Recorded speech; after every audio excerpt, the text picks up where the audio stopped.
Beleza, pessoal? Beleza, pessoal? Bem-vindos então aqui à primeira aula de SISMIC, Laboratório de SISMIC. Teoricamente, essa é a segunda aula que a gente vai ter do semestre, tá? A gente teve uma primeira aula lá, mas eu vou começar do zero, vamos ter a conversa toda, porque a gente teve que atualizar o plano da disciplina. Então, meu intuito aqui hoje é, vou dar uma repassada sobre como é que a gente está planejando a disciplina. Vou repassar o plano de ensino inteiro. Quero dar uma repassada nos documentos iniciais lá da Texas, que vão ser os melhores amigos de vocês, não só aqui para o laboratório, mas para a teoria também. E vamos dar uma olhadinha rápida no Code Composer, tá? Então, deixa eu compartilhar minha tela aqui. Agora é incógnita, compartilhar a tela. Aí o Teams não deixa eu gravar minha tela, não sei por quê. Coisa de segurança aqui. Ai, cara. Tá autorizado, por que não tá? E aí, pessoal, peraí, quem sabe faz ao vivo, né? Já compartilhei a tela centenas de vezes aqui. Não sei porque que ele tá reclamando aqui do gravação de tela. Tá habilitado, cara. Então deixa eu ver se ele vai parar de reclamar agora. Ah, tá brincando, né? Fique na reunião aí, eu vou sair e entrar de novo rapidamente para poder ver se ele destrava aqui para mim. Só dá 30 segundos, pessoal.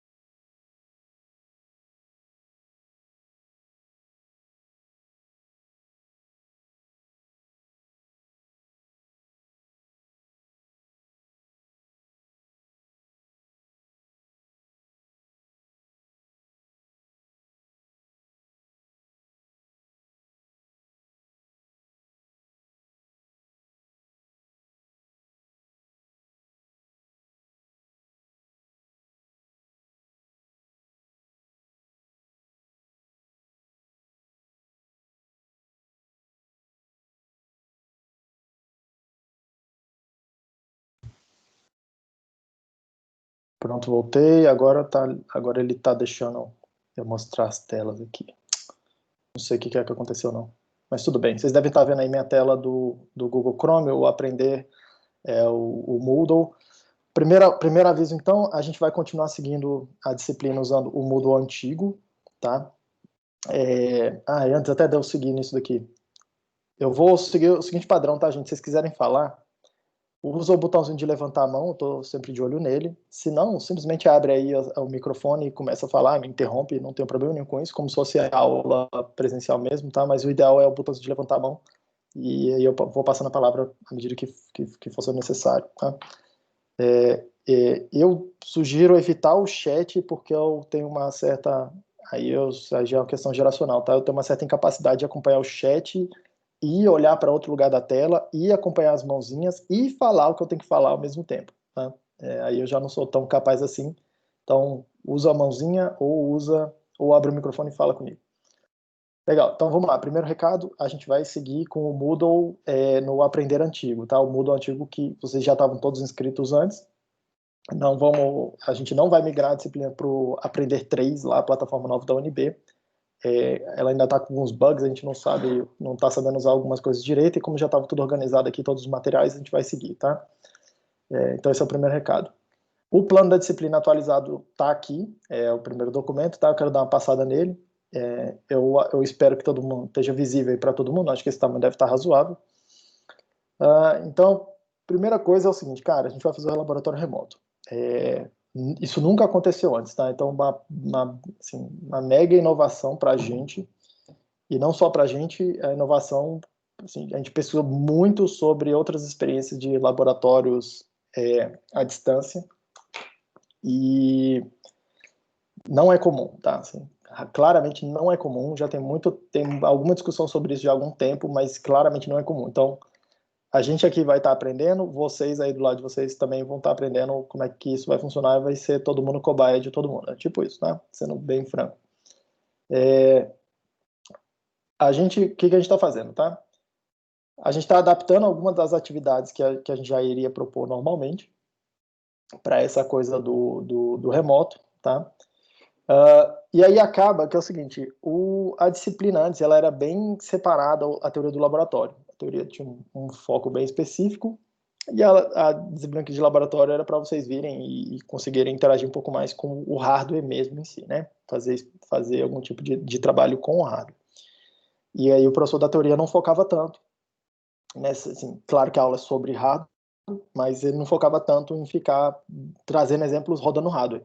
Só que acontece, os Zelio e o Café são dois caras muito competentes e eles conseguiram trazer muito mais exemplos, então acho que, no meu entender, enriqueceu muito a disciplina da teoria, muito de verdade, é, e acabou que ficou aquela amálgama, ficou coisa mais misturada, assim, é difícil da gente falar, pô, isso aqui é o laboratório, isso aqui é a teoria, tá? Podia ser tudo uma disciplina só que, no meu entender, desse jeito que funcionaria, do jeito que a gente tá.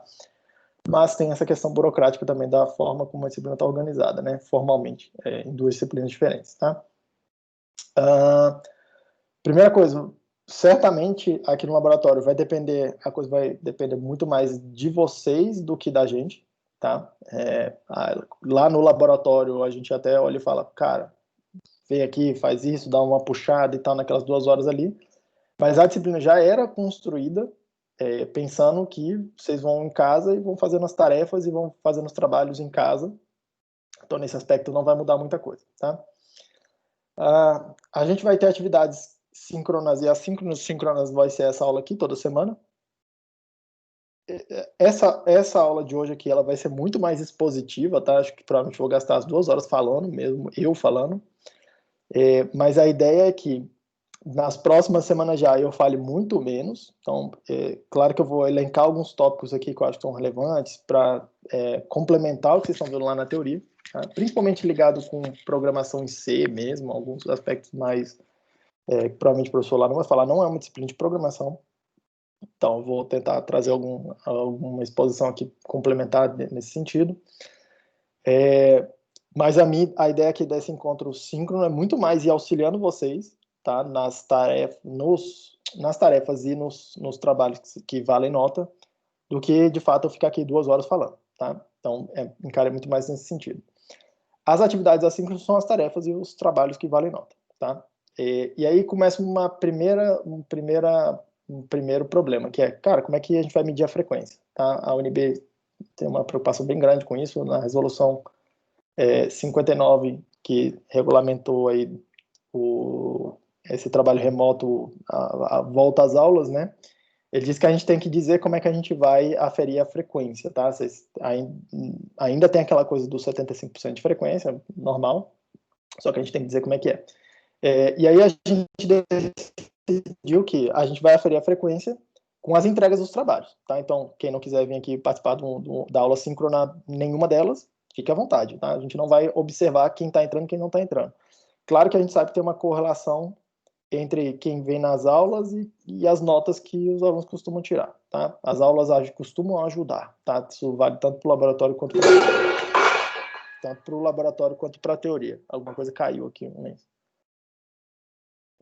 Então a gente vai fazer isso, tá? Vão ser 4 trabalhos.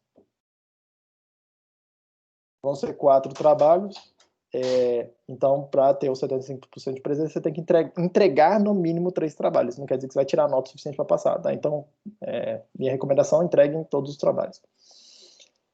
As turmas são essas, os horários de vocês quartas 16 horas comigo, mas provavelmente as gravações das outras turmas provavelmente vai ser fácil da gente disponibilizar, eu não sei ainda, tá? Mas eu estou vendo como é que vai ser. Mas todo mundo segue mais ou menos a mesma coisa. A gente vai fazer pelo Moodle antigo, Microsoft Teams, como a gente já está seguindo aqui. O objetivo da disciplina não mudou, tá? É familiarizar vocês com programação de microcontroladores, sentir, para vocês sentirem um pouco melhor como é que é programar tão perto do hardware. Assim, provavelmente a disciplina mais interessante nesse aspecto, a disciplina mais de hardware que deve ter no curso, em todos os cursos, tá? Com relação às disciplinas de eletrônica. Então, a ementa resumida que a gente vai tratar é um pouco de arquitetura do MSP, o conjunto de instruções, programação em assembly. A gente não vai ficar, tipo, tanto tempo assim falando de assembly, tá? Mas é importante. Entradas e saídas, o que a gente chama de General Purpose Input Output. Então, como é que a gente lê dados que estão fora do hardware e tipo, tira dados de dentro do hardware, tá? Essa é a ideia.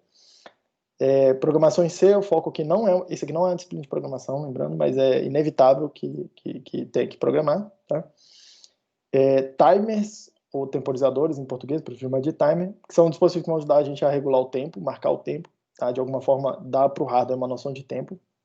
Interrupções, que vocês vão ver que é uma forma de avisar o hardware. É uma outra forma de comunicação assíncrona com o hardware, tá? Quando chegar ali, a gente trata um pouco mais sobre isso. Configuração do clock, antes tinha muito foco nisso daqui a disciplina, a gente vai dar menos importância, o relógio, tá, de clock para sincronizar os eventos que acontecem lá dentro. Comunicação serial, como é que a gente se comunica com outros hardwares, com outros módulos. E conversor AD, o que é para poder ler dados que não são digitais, tá? Tem um livro, texto, que está recomendado aqui na bibliografia, que é o livro do Davis, esse MSP 430 Microcontroller Basics. Eu acho que eu tenho ele aqui aberto, inclusive. É o Davis. Esse livro aqui, tá? Cara, eu gosto muito desse livro. Ah, vocês não estão vendo, peraí. Eu não estou compartilhando, só estou compartilhando a tela do...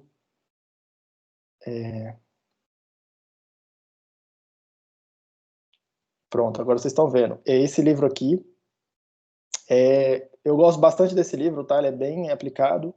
Ele é bem específico com MSP 430, mas ele não é necessariamente um livro de MSP 430, tá? Ele tem bastante teoria, assim, ele cobre bastante sobre microcontroladores em geral, tá? Mas eu acho que não tem necessidade de comprar o livro, tá? Se alguém já ia fazer essa pergunta, eu realmente acho que não tem necessidade de comprar o livro, porque a documentação da Texas vai ser a maior fonte de estudo para vocês, tanto lá na teoria quanto aqui no laboratório, tá?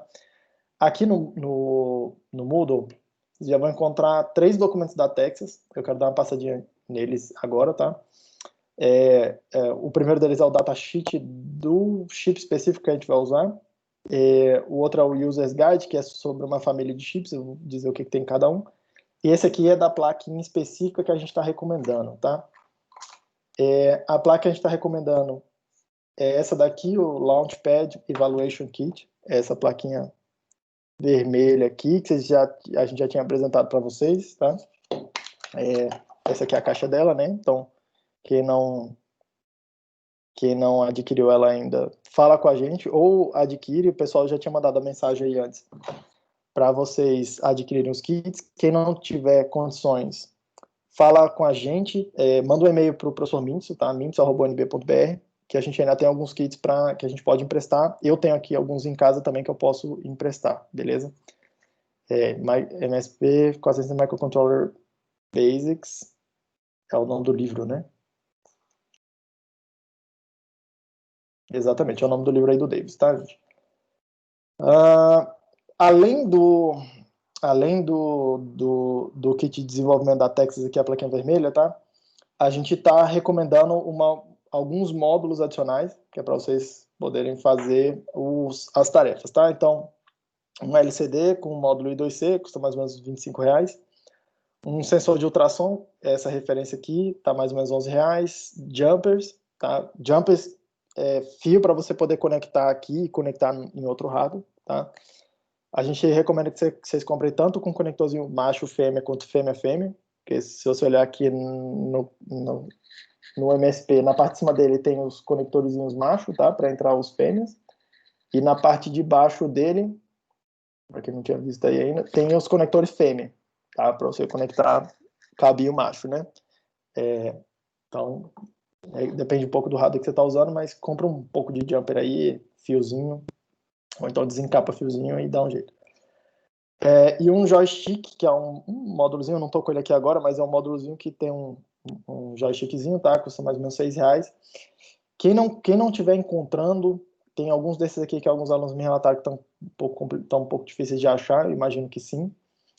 Fala com o Café, ou fala com o Eduardo, ou fala comigo, que a gente tenta dar um jeito. A gente ainda tem alguns também desses aqui para emprestar, tá? Se for necessário. Aí a gente tem que se organizar em como é que a gente deixa isso aqui com vocês, tá? Mas a gente não tem muitos, mas a gente tem alguns aqui ainda, tá? Em termos de organização, tá? São 3 módulos. O primeiro módulo é sobre assembly e principalmente a parte mais de arquitetura, tá? Então, a gente vai explicar um pouco como é que é a organização do processador, organização de memória, o que são registradores, como é que a gente usa registradores para interagir com o hardware, tá? Para controlar o hardware que tem lá dentro. E a gente vai falar um pouco de assembly, que é programação bem baixo nível mesmo, tá? Aí a gente vai para esse módulo que a gente está chamando de MSP básico, a gente muda para a linguagem C, que é bem mais amigável, tá, de programar, pelo menos eu gosto bastante. E aí os tópicos principais são entrada e saída, tá? Colocar bits para dentro do hardware, tirar bits do hardware, timers, interrupções e modulação PWM, que é para a gente controlar cargas, né? Fazer acionamento de cargas principalmente. E depois tem um terceiro módulo que a gente está chamando de MSP avançado, que envolve comunicação serial, síncrona e assíncrona. Então a gente vai ver são 3, vários, não exagero, né? Mas a gente vai ver 3 protocolos de comunicação, que são I2C, SPI e o protocolo assíncrono, o ART. E conversores AD e aí DMA é acesso direto à memória, depois a gente explica o que é isso, e como é que a gente se comunica com LCD. LCD é um hardware, entre aspas, assim, em si, tá? Tem as suas problemáticas particulares. Então, são esses assuntos que a gente vai tratar aqui, tá? Todos esses assuntos vocês vão ver lá na teoria também, com bastante mais detalhe. O nosso foco aqui é tentar ser mais prático, tá? Avaliação. A avaliação vai mudar muito pouco com relação ao que a gente já tinha combinado inicialmente, tá? A gente já tinha 2 tipos de tarefas que a gente propunha para vocês, que eram o que a gente chama de exercícios dirigidos e um problema. O problema é, de fato, a tarefa que você tem que entregar para dar nota, para ser avaliado uma nota, tá? Esses exercícios, eles são opcionais, vocês não precisam entregar para a gente, não precisam ir lá pegar um visto, nada disso, tá? Mas é bem recomendável que vocês sigam os exercícios, tá? Porque aí eles foram construídos de forma que, primeiro, eles têm grau crescente de dificuldade, então eles começam do fácil e vai indo para o difícil. Segundo, cada passo desse de dificuldade, a gente está tratando de algum assunto, de algum tópico, alguma habilidade, tá? Que vai ser necessária lá para resolver o problema no final, o problema que vai valer o visto, tá? Então, eu recomendo fortemente que vocês façam esses exercícios aqui, principalmente juntando lá na teoria, tá? Vai ser ótimo também para estudar a teoria. O problema, esse sim vai valer nota e vai ter uma apresentação, tá? Aqui embaixo eu vou mostrar para vocês ali a seguir, tem uma tabela de datas das entregas, tá? Então, cuidado com essas datas entregas, porque não só está valendo a nota, como está valendo a presença daquele módulo também, tá? De todas as aulas daquele módulo vão ser aferidas pela entrega do problema no prazo, tá? Quando a gente estava no presencial, a gente fazia tudo em duplas, a gente vai fazer aqui tudo individual. A gente acabou, no final das contas, achando que facilita. A gente não sabia muito bem como é que vocês iam interagir, e a gente acha que o nível de dificuldade é razoável. Já tá, o principal motivo da gente fazer em dupla é que a gente não tinha kit lá no laboratório suficiente para todo mundo. Mas como a ideia é que tá todo mundo com kit de desenvolvimento mínimo aí, então todo mundo consegue fazer as tarefas. O nível de dificuldade não é absurdo, não é um monte de coisa, tá? Não é aquela coisa assim, a coisa mais difícil do planeta, mas também não é nada que você vai chegar na véspera e vai conseguir fazer. Tá, então, o ideal é que vocês vão fazendo paulatinamente, toda semana aqui a gente vai acompanhando na aula. Não deixem as coisas para a última hora, tá? Como é que vai ser a apresentação do problema, tá? A gente está pedindo que você faça um videozinho, grava aí com o celular mesmo, você falando, mostrando ali se é alguma coisa piscando, se é uma coisa escrevendo no LCD, sei lá, o que quer que seja, que tá lá pedindo um problema para você resolver. Faz um vídeo de no máximo 3 minutos, tá? Explicando o teu problema, como se fosse o visto ali que a gente colheria no laboratório, você explicando pra gente o que você fez. E você vai mandar isso junto com o código-fonte do seu programa, tá? E aí você vai fazer o upload disso tudo lá no Moodle, vai ficar aberto lá um lugar para você entregar. atentem para entregar no lugar certo da sua turma, tá? Essa turma aqui de vocês é a turma G. Fiquem atentos às datas, tá? A gente não vai aceitar atrasos, então fiquem bem atentos a isso. O Eduardo colocou aqui que o horário limite é às 22 horas do dia que está ali na tabela, que eu vou mostrar para vocês, ok? Então, bastante atenção com isso, tá? Então, vão ser três entregas dessa, tá? Um para cada módulo, uma entrega dessa para cada módulo. E no final, vocês vão desenvolver um projeto. E aí, a ideia do projeto é que vocês vão propor para a gente um projeto, vai ter uma data para isso também. E aí a gente vai dar um feedback ali e falar, não, legal, esse aqui tá com boa complexidade, ou não, esse aqui tá muito fácil, faz mais aquilo, propõe mais coisa, ou então, não, isso aqui você não vai dar conta de fazer no tempo, então a gente vai dar um feedback nesse sentido, tá? Tenta diminuir seu projeto, alguma coisa assim, o que cada caso é um caso. E aí vai ter uma data lá no final para apresentação desses projetos, tá? Esses projetos não precisam ser usando esses módulos aqui que a gente está colocando como uma lista mínima, tá? Vocês podem usar qualquer outro módulo que vocês quiserem. Encorajo fortemente que vocês façam isso, inclusive. E aí lá na apresentação final vai ser um vídeo de 5 minutos apresentando o seu projeto, tá? Um pequeno relatório, coisa simples mesmo, tá? Nada que aquelas coisas tipo 50 páginas, não é isso que a gente está querendo, mas um relatório explicando como é que foi o racional por trás do desenvolvimento daquele projeto, onde você chegou, como é que você fez, o código-fonte e o executável, para a gente poder ver também as técnicas que você usou, como é que está a organização do seu código, a gente vai avaliar tudo isso, tá? A qualidade do seu código, o quanto de features de módulos que você usou lá do RAD, com as soluções interessantes que você desenvolveu, se foi o caso, tá? Então a gente vai avaliar esse tipo de coisa. Então, os pontos de controle aqui, tá? São 3 pontos que a gente vai olhar coisas com relação ao projeto. Um é a proposta inicial, como eu disse aqui, tá? 2 é essa apresentação de 5 minutos, vocês vão mandar um vídeo pra gente, e o 3 é o relatório. Tá? Então a gente vai olhar esses 3 aspectos aqui principalmente. E essa aqui é a tabela de pontos que a gente vai usar para guiar, para construir a média final de vocês. Tá? Então o módulo 1 vai valer 10 pontos, o módulo 2 20 pontos, o módulo 3 20 pontos. Tá? E o projeto final vai valer 50 pontos. Então repare, se você entregar o módulo 1, 2, 3, tirar 10, a nota máxima nesses 3 aí, você teoricamente passa na disciplina, tá? Já vai ter cumprido os 75% de presença, né? De 3 de 4 coisas, dá 75%.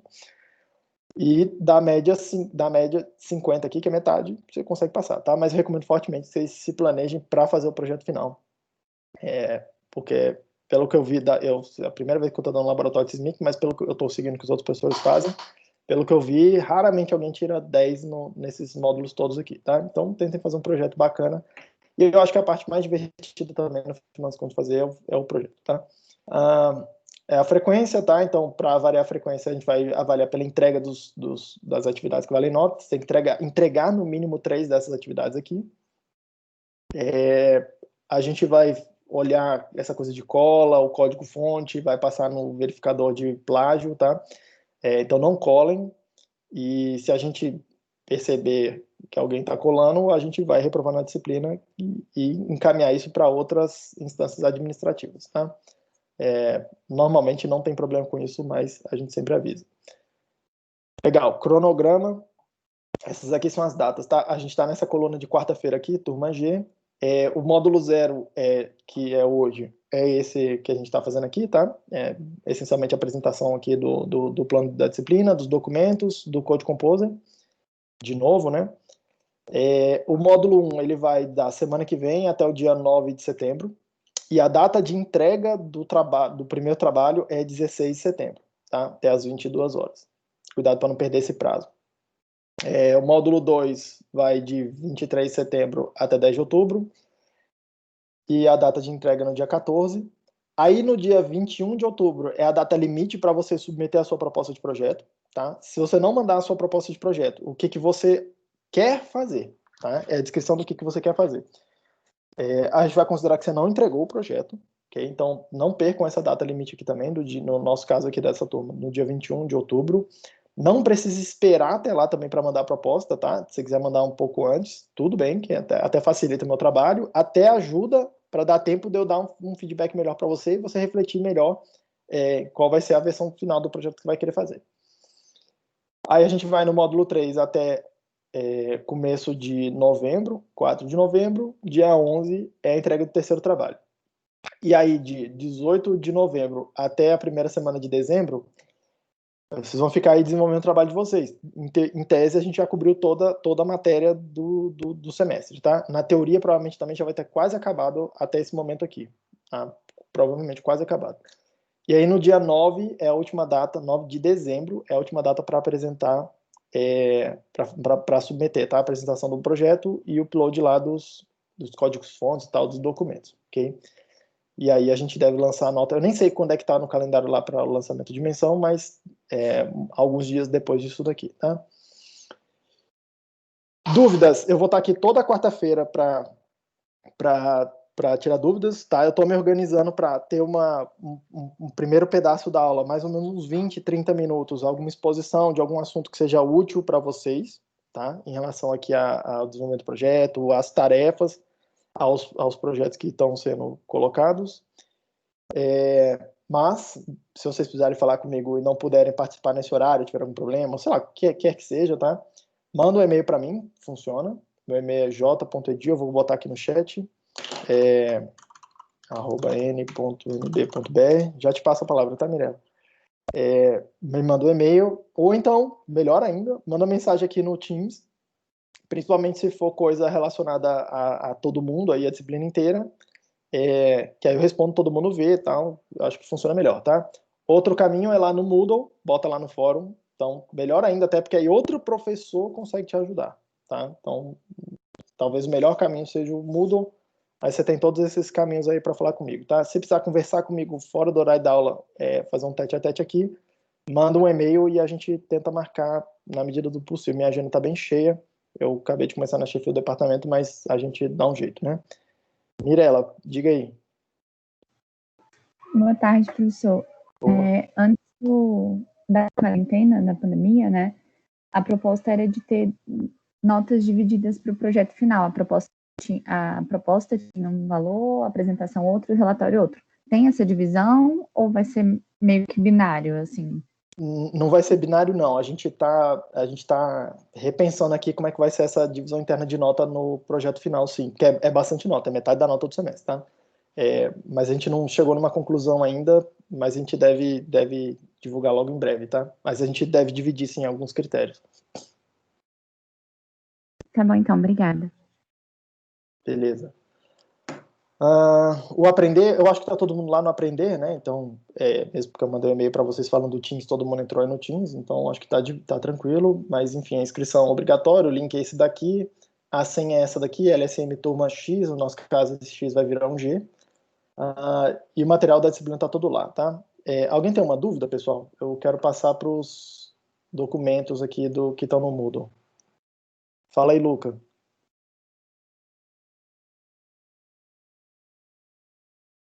Alô? Oi, Opa. eu tava falando com o Moodle ativado. Tava pensando se não seria interessante ter acesso a um banco de ideias mais básicas, assim, de um projeto, ou talvez ver o histórico das turmas anteriores, para dar uma ajuda, assim. Dá uma direcionada no tema do projeto, né? Isso. Tá, eu vou falar com os outros professores, principalmente o Eduardo, o Café e o Zelê, que tem essa experiência aí eu trago alguma coisa aqui para vocês. E aí, se a gente for colocar, a gente coloca para todo mundo, tá? Lá no Moodle, mas eu vou conversar com ele sobre isso, acho que pode ser uma boa ideia. Beleza.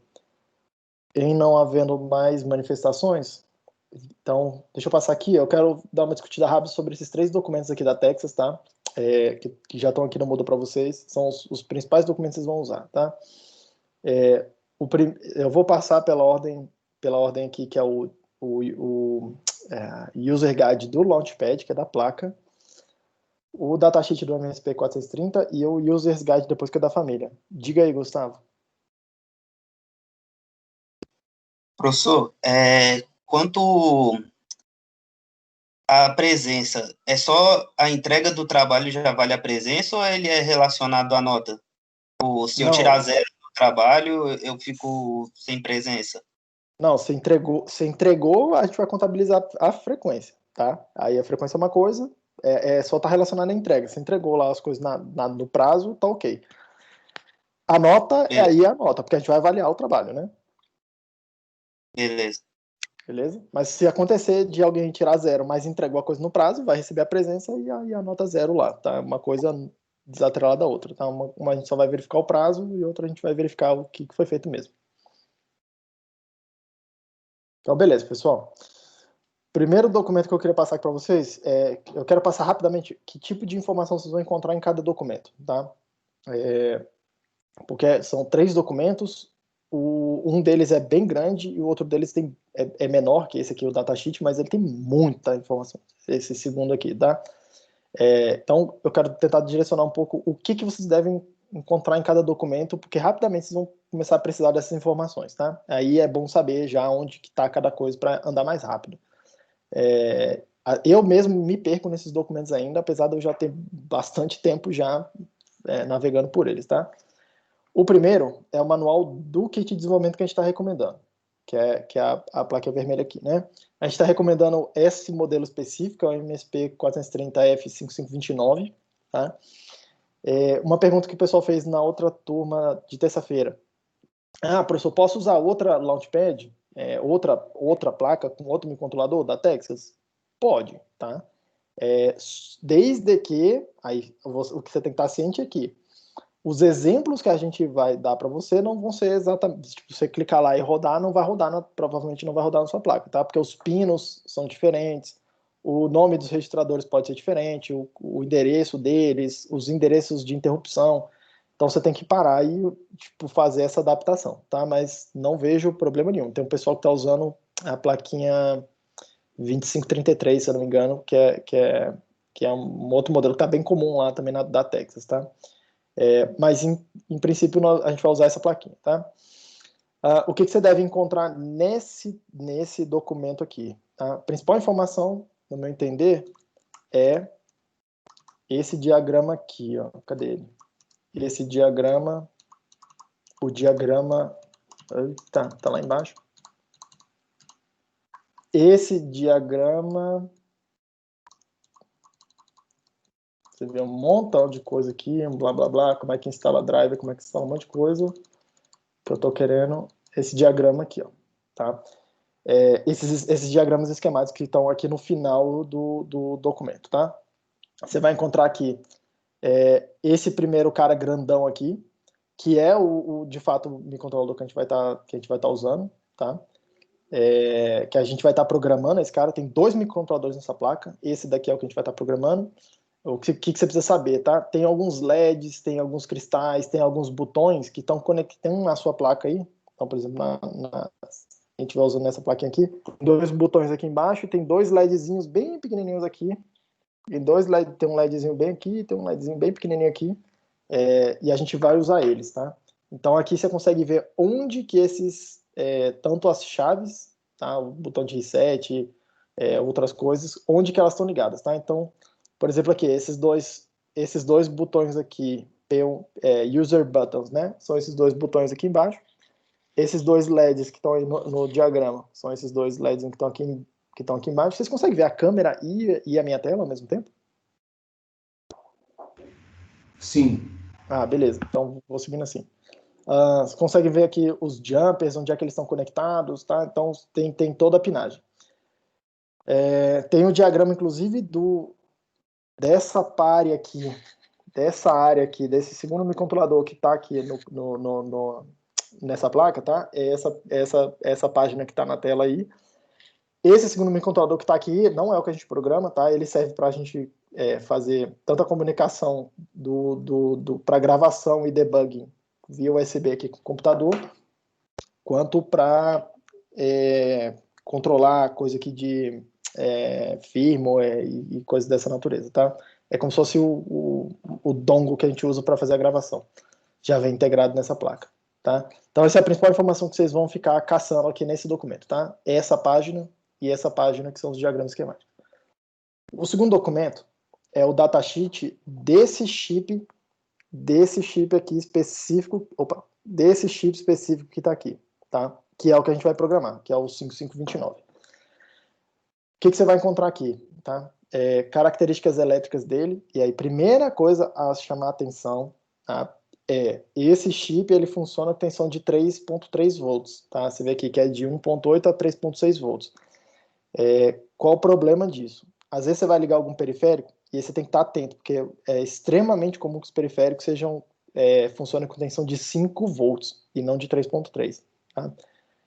E aí, se você ligar algum periférico que gera sinais de 5 volts e ligar aqui direto nele, você vai queimar algum pino do seu MSP, tá? E depois você está lá tentando fazer alguma coisa, aquela coisa não funciona. Às vezes é porque você queimou um pino lá no seu microcontrolador e é uma coisa que a gente não consegue ver, tá? Então, muita atenção nisso, tá? Cuidado para não ligar sinais de 5 volts aqui. Se for ligar alguma coisa de 5 volts, precisa fazer um circuitinho de abaixamento de tensão, tá? Então, depois, se for necessário, eu até explico como é que funciona isso, como é que você encontra isso pronto, ou então como é que você faz o seu próprio aqui, é um tópico interessante, tá? Então, tem esse monte de características elétricas aqui, coisas que você vai querer ver que vão ser úteis, tá? Esse mapa de a pinagem toda aqui, mas principalmente os pinos, a função de cada pino, essa tabela aqui, 4.1, que é uma tabela enorme, tá? Cada pino do MSP430, desse controlador específico, ele pode ter várias funções diferentes, tá? Então, aqui ele já diz para você qual é a pinagem, para que ele serve, e as diferentes funções dele. Então, ele tem nomes diferentes a depender de qual função que você está usando, tá? Então, extremamente útil. Eu uso isso aqui o tempo todo. Os rates, essa aqui é toda a característica elétrica, tensão de operação, frequência. Cadê o mapa de memória? Aí, característica elétrica dos pinos. Isso aqui eu uso pra caramba, essa tabela aqui, 5.19, que ela serve o seguinte, lá um pouco mais para frente a gente vai estudar o clock, como é que a gente, entre aspas, configura a velocidade de operação do nosso processador. Tá falando assim, grosso modo. E uma das formas da gente fazer isso é através desse módulo aqui que a gente chama de DCO, né, que é Digital Controlled Oscillator. É um oscilador controlado digitalmente, tá? Eu não gosto muito desse nome não, porque ele na verdade é um VCO, né, um oscilador controlado por tensão. É o nome clássico disso. Mas enfim, aqui nessa tabela ele mostra para você como é que você calcula os parâmetros que você vai colocar lá nos registradores, você controlar digitalmente. Quais são esses parâmetros aqui, nesse test conditions aqui, para você ter determinadas faixas de frequência de operação, tá? E aí tem esse gráficozinho aqui que ele te ajuda nisso também, tá? Quando a gente vai ver mais detalhes, e lá na teoria o Café e os eles vão fazer com bastante detalhe a conta disso daqui, tá? Mas eu uso bastante essa tabela aí.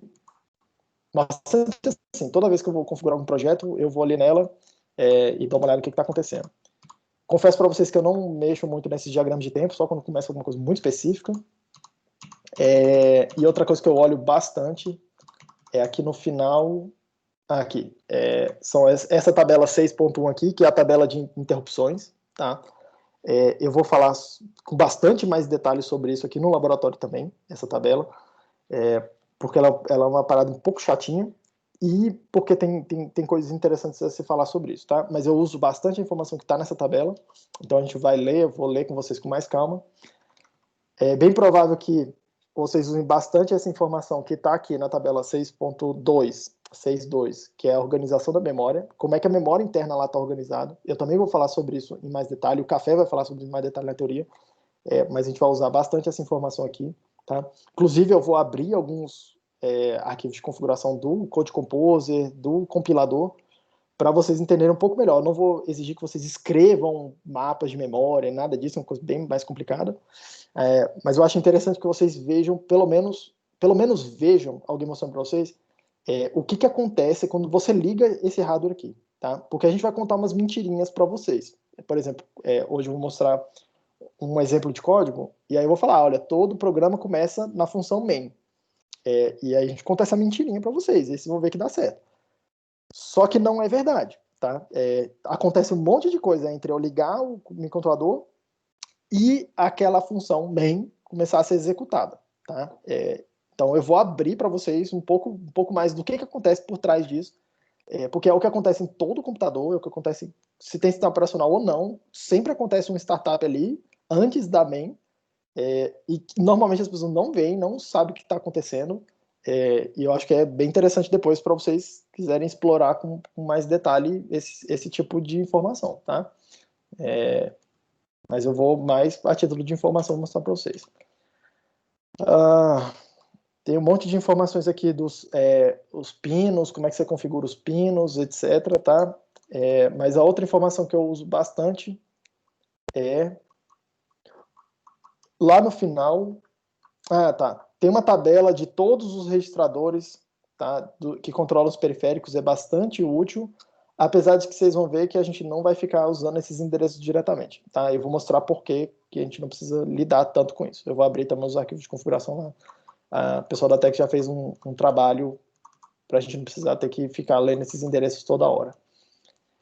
Mas uma informação que eu uso muito são esses esquemáticos aqui que está no final, daqui até o final. Cada pino do MSP tem um diagrama esquemático desse diferente, tá? Alguns são comuns, por exemplo, esse diagrama aqui mostra o que está acontecendo nesses pinos, P10 até P17, tá? E aí o que é interessante de ver aqui? Eu acho muito mais fácil ver aqui o que eu preciso fazer para o pino virar entrada, ou para o pino ser um pino de saída, ou para eu rotear um clock para eu poder ver do lado de fora, ou para eu pegar um sinal analógico e botar para dentro, tá? Porque aqui tem os multiplexadores, controlando as chaves, a coisa toda. E do lado esquerdo aqui, o que vocês estão vendo são os sinais que controlam isso aqui, já são os nomes dos registradores, tá? Então vou mostrar para vocês então um pouco mais de detalhe também. E eu pessoalmente acho muito mais fácil ler esses diagramas aqui do que ir lá no manual, o próximo manual que eu vou mostrar para vocês, e ler a documentação inteira, tá? Claro que vai ser interessante vocês lerem aquela documentação, parte dela pelo menos uma vez, mas principalmente se guiar aqui pelo desenho, tá? Então vocês veem que eles vão sendo diferentes, e para cada pino tem uma tabela dizendo como é que você configura a função de cada um daqueles pinos, tá? Então, por exemplo, para esse pino 1.0 virar um pino de I/O, né? Você vai usar essa configuração. Se for de saída, nesse registrador você vai colocar um bit saída, você vai botar um bit 1, e nesse registrador você vai botar um bit 0 numa posição específica, por exemplo, tá? Então, a gente vai ler essa tabela aqui também com um pouco mais de detalhe, mas aqui eu acho bem mais fácil encontrar essa informação, tá? E para cada dispositivo diferente tem uma tabela diferente, tá? Então, inevitável ter que interagir com essa tabela. O próximo documento é o User Guide, tá? Ele é um dispositivo, é um documento único, gigante, tem 1000 e tantas páginas, tá? Que serve para vários microcontroladores diferentes, vários modelos diferentes, tá? No caso aqui, tanto para todos os microcontroladores da família 5 e 6. O nosso aqui é o 5.5.29. O primeiro 5 é esse Xzinho, o segundo 5 é esse que a gente está tratando aqui. Então, serve para os microcontroladores 4.5 alguma coisa, 2.5 alguma coisa, 5.6 alguma coisa, tá? 6.6 alguma coisa. Então, tem vários e vários e vários. Aí. Tem dezenas de microcontroladores. O que tem aqui? Tem a explicação, cada capítulo a explicação detalhada de um módulo que tem lá dentro do microcontrolador. Então, nesse microcontrolador específico, o que tem lá dentro está nesse diagrama aqui. Cadê ele? Aqui, ó, nesses diagramas. Nosso é o 5.5.29, acho que é o primeiro. Functional Block Diagram, 5.5.29, tá? Ó, figura 1, mostra o diagrama funcional para o MSP F5529, que é o nosso caso. Então, isso aqui é o que está mostrando o que tem lá dentro dessa baratinha preta, tá? Então, tem memória flash, tem memória RAM, então, sistema de power management, tem o processador, que é isso que está aqui, tem um barramento, tá? Que serve tanto para dados, a gente vai detalhar o que é isso. Tem multiplicador em hardware, tem vários timers, tá? São esses TA e TB aqui, são timers de tipos diferentes, que tem o tipo A e tipo B, relógio de tempo real, CRC, que é para checagem de erro, módulo de comunicação serial, conversor AD, referência de tensão, comparador de tensão, um monte de pinozinho de I/O que estão conectados nesses terminais aí físicos que vocês estão vendo. Tem USB, tem o módulo DMA, então tem um monte de coisa aí dentro, tá? A explicação do que é cada coisa está nesse outro manual. E cada capítulo aqui é um detalhamento de um módulo daquele, tá? Então, só para pegar aqui a título de exemplo, né? Sei lá, vou pegar um aqui do I/O, que é simples. Cadê ele? Digital I/O Module. Então, aqui. A cara de todos os capítulos é a mesma, tá? Por isso que eu vou apresentar um desses aqui, que é razoavelmente simples. Sempre no começo do capítulo tem uma introdução, é bem comum ter um diagrama de blocos, os blocos funcionais daquele módulo ali. O I/O, esse diagrama está naquele outro documento, por isso que eu mostrei para vocês, ele fica em separado, porque muda dependendo do chip. E aí tem uma explicação do como é que esse módulo funciona, tá? Então isso aqui está explicando para você como é que funciona. O que significa um bit 0 no registrador tal, o que significa o bit 1, o que significa o bit 0 nesse outro registrador, bit 1. Então tem a explicação da coisa toda, tá? Tudo mesmo, tá? Interrupções, é bem comum ter um exemplo de código, de como é que você faz alguma coisa, como é que inicializa, como é que desliga alguma coisa, é bem comum. E aí no final, depois que termina essa parte assim, de teoria, tem a sessão que talvez vão ser as sessões que vocês mais vão usar de cada capítulo desse, tá? Que é a parte de descrição dos registradores. Aqui vai ter o mapa de registradores, e aí para cada um desses registradores que está nessa tabela gigante aqui, vai ter bit a bit o que significa cada bit desse registrador. A gente vai entrar em mais detalhe o que significa isso, como é que a gente usa essa informação, tá? Mas vai entrar nesse detalhe aqui, e aí tem uma tabela explicando o que é cada bit aqui, cada posição dessa, o que significa, e é a informação que vocês vão usar muito. Podem acreditar em mim, tá? Então, o que eu recomendo vocês fazerem já agora, né, nessa semana? Deem uma lida geral nesse capítulo 12, que é o de I/O, que é o que vocês vão começar fazendo no início, tá? E comecem a se familiarizar com a linguagem que ele usa e com os nomes, tá? Quem não tiver aí, é inevitável ter que ler essa coisa em inglês, mas vocês sabem usar o Google Tradutor melhor do que a gente. Então, assim, normalmente vocês não têm muito problema com isso, mas a gente está aqui para ajudar vocês também. Quem tiver um pouco mais de dificuldade em inglês, interpretar alguma coisa e tal, traz essa dúvida para a gente, no caso aqui para mim, para o Zelê, para o Mintz, para o Eduardo, para o Café, que a gente está aqui para ajudar vocês nesse processo, ok? Então, o que eu recomendo já a leitura nessa semana, tá? Não precisa esperar o professor lá da teoria falar, lê isso, lê aquilo, não sei o quê. Lê ali o capítulo 12, que é sobre entrada e saída de dados. É o módulo mais simples que tem lá dentro, tá? Então, deve ser uma boa introdução para você começar a se familiarizar com a linguagem que você vai encontrar aqui. E eu recomendo fortemente que vocês deem uma lida nesse capítulo 1. Capítulo 1, cadê a descrição do CPU? Cadê a descrição do CPU? É o capítulo 1 e o capítulo 6, tá? Esses dois são muito mais complicados, tá? São talvez os dois módulos mais complicados. Os dois falam sobre o processador em si, tá? Então, eu não espero que vocês leiam isso aqui na primeira leitura e falem assim, beleza, entendi tudo. Não é isso. Eu recomendo que vocês leiam para vocês começarem a ter uma noção da linguagem que vai ser usada, tá? Para você olhar assim e falar, cara, o que é um reset?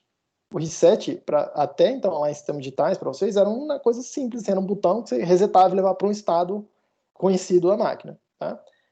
Aqui o reset tem várias nuances, tem vários tipos diferentes de reset, por exemplo, tá? Então, acho salutar vocês começarem a se acostumar com essa linguagem. Então, por exemplo, tem um reset que eu posso fazer apertando um botão aqui. É um tipo de reset, vai gerar alguma coisa lá dentro. Tem um reset que acontece quando eu ligo a energia no sistema. É uma coisa completamente diferente, tá? Uma condição de operação completamente diferente. Então, ele vai falar sobre isso. Ele vai falar sobre interrupções. Ele já vai falar um pouco o que é maskable interruptions, que são interrupções que você pode desabilitar. Ele vai falar sobre interrupções que são não maskable, que são interrupções que você não consegue desabilitar de jeito nenhum. Por exemplo, o reset é uma delas. Você não consegue desabilitar os resets, tá? Ele vai falar sobre vetores de interrupção. Então, vetor de interrupção é um endereço de memória, tá? Então, aqui ele vai dizer para você o que ele faz quando acontece uma interrupção dessa. Okay? A gente vai tratar isso em detalhe nisso, tá? Mas eu recomendo já a leitura. Ele vai falar sobre modos de operação, tá? Que são ligar e desligar módulos lá dentro, para economizar energia principalmente, tá? Ele vai falar que pino, o que você faz quando você não está usando um pino, isso é importante, tá? Assim, passa batido para muita gente, já vi muito projeto comercial que não se atentava a isso, o cara já fez a placa, a caixa, a coisa toda, e aí começa a dar pau lá, na hora que você instala em algum lugar começa a dar pau, na bancada funciona tudo bonitinho, na hora que você instala no lugar começa a dar pau. Porque o cara não se atentou que ele tem pinos que ele não está usando e que tem que fazer alguma coisa com esses pinos, tá? Não é só deixar lá solto, tá? Então, assim, são vários detalhes e os manuais falam sobre isso. Então, dei uma lida geral nisso aqui, mais no sentido de conhecer o que tem lá dentro e entender, começar a se expor à linguagem, do que para entender no detalhe. A gente vai tratando no detalhe ao longo do tempo. E esse capítulo 6 aqui, que ele vai falar sobre detalhes do processador. Esse daqui eu recomendo vocês já lerem para entender num primeiro momento, para entender pelo menos alguma coisa, tá? No mínimo para entender o que é interrupções e o que são os registradores internos do CPU, do processador, tá? O café, na teoria, o café e os Zelê provavelmente vão começar com esse assunto aqui, da CPU, como é que ela funciona, a arquitetura. Eles vão explicar para vocês esses modos de endereçamento. Eu recomendo que vocês leiam, mas eles vão explicar com mais detalhe também. Isso aqui pode ficar bem complicado, tá? E eles vão falar do conjunto de instruções. Então, eu recomendo que vocês leiam, mas essencialmente o que vocês vão encontrar lá são tabelas desse tipo aqui, falando, minha instrução é um conjunto de 16 bits, os primeiros bits são opcode, depois aqui é um endereço, isso aqui é outro tipo de endereço, isso aqui é uma flag, um bit para dizer controlar, depende de qual tipo de instrução que você está usando. E aí começam a ter tabelas. Então, por exemplo, MOVB é um tipo de instrução que o seu processador entende. Quais os parâmetros que ela precisa? O que ela faz? Tá? O Café vai ler isso aqui com vocês em mais detalhe, mas a gente vai tratar disso aqui no laboratório também, na hora que a gente tiver, que é o primeiro módulo que a gente vai estar tratando de assembly, tá? Então, recomendo já fortemente que vocês comecem dando uma lida nessas, pelo menos para entender os tipos de instruções que existem, tá? Por exemplo, aqui, instruções de salto são diferentes de instruções de movimento de memória, né? De acesso à memória, que são essas aqui, ó, tá? Então, e tem vários tipos de instruções, tá? Então, dê uma lida para começar a se familiarizar, beleza? Isso é o que vocês devem encontrar nesses documentos, beleza, pessoal? Alguém tem alguma pergunta em relação a isso? Luca, diga lá. Professor, em outra matéria, eu usei o RISC-V. Quais são as principais diferenças, assim, se puder me dar uma geral? Não conheço o RISC-V, mas eu vou, tipo assim, não conheço em detalhe, eu mexi muito pouco, mas já começo dizendo que a arquitetura aqui das instruções com certeza vai ser diferente. Com certeza, tá? Mas o conceito geral provavelmente não é muito diferente, porque há que se fazer uma distinção, tá? Quando a gente fala em RISC-V, a gente pode estar falando da arquitetura do processador. A arquitetura, a gente está falando das instruções que ele entende, ok? E de como é que ele se comunica com a memória, como é que ele endereça a memória. Isso certamente vai ser diferente, mas as instruções provavelmente vão ser muito parecidas, tá? É tudo muito parecido hoje em dia. Instrução de salto, instrução de operação com pilha, operação de AND, OR, operação de som, subtração, esse tipo de operação, tá? A sintaxe do assembly vai ser provavelmente um pouco diferente, cada um é de um jeito. Os registradores, o mapa de registradores interno provavelmente vai ser um pouco diferente, mas o princípio é muito parecido. Outra coisa completamente diferente é você falar assim, tá bom, repare, uma coisa é a gente falar, tem um processador, outra coisa tem um processador num determinado sistema, tá? Quando a gente fala em microcontrolador, que é o que a gente vai estar tratando aqui com isso aqui, tem um processador, mas tem outros periféricos lá, tem memória junto, tem um barramento, tem alguns outros periféricos em hardware lá. E aí quando a gente fala em RISC-V, a gente não especifica qual barramento a gente está usando, quais periféricos a gente está colocando lá junto, tá? Mas muito provavelmente qualquer chip que você usou, se você usou um chip específico, vai ser muito parecido, tá? Porque todo mundo, arquitetura de von Neumann, você vai ver lá tem um barramento, onde tudo passa pelo barramento e processador controla todo mundo via registradores mapeados em memória. Nesse aspecto, não vai ter diferença entre isso aqui e um chip com ARM, e um chip, sei lá, complicado aí da Intel que tem no seu computador. Não vai ter muita diferença em relação a isso, tá? Mas vai ter especificações. Agora, você já tratou lá de assim, baixo nível em outro controlador, você vai ter facilidade de entender isso daqui.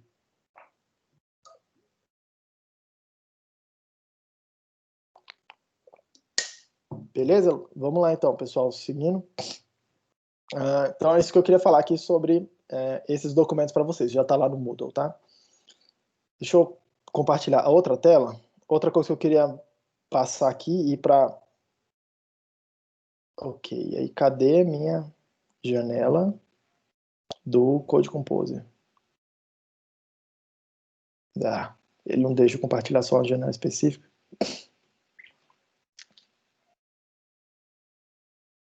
Aqui, ela aqui, ó.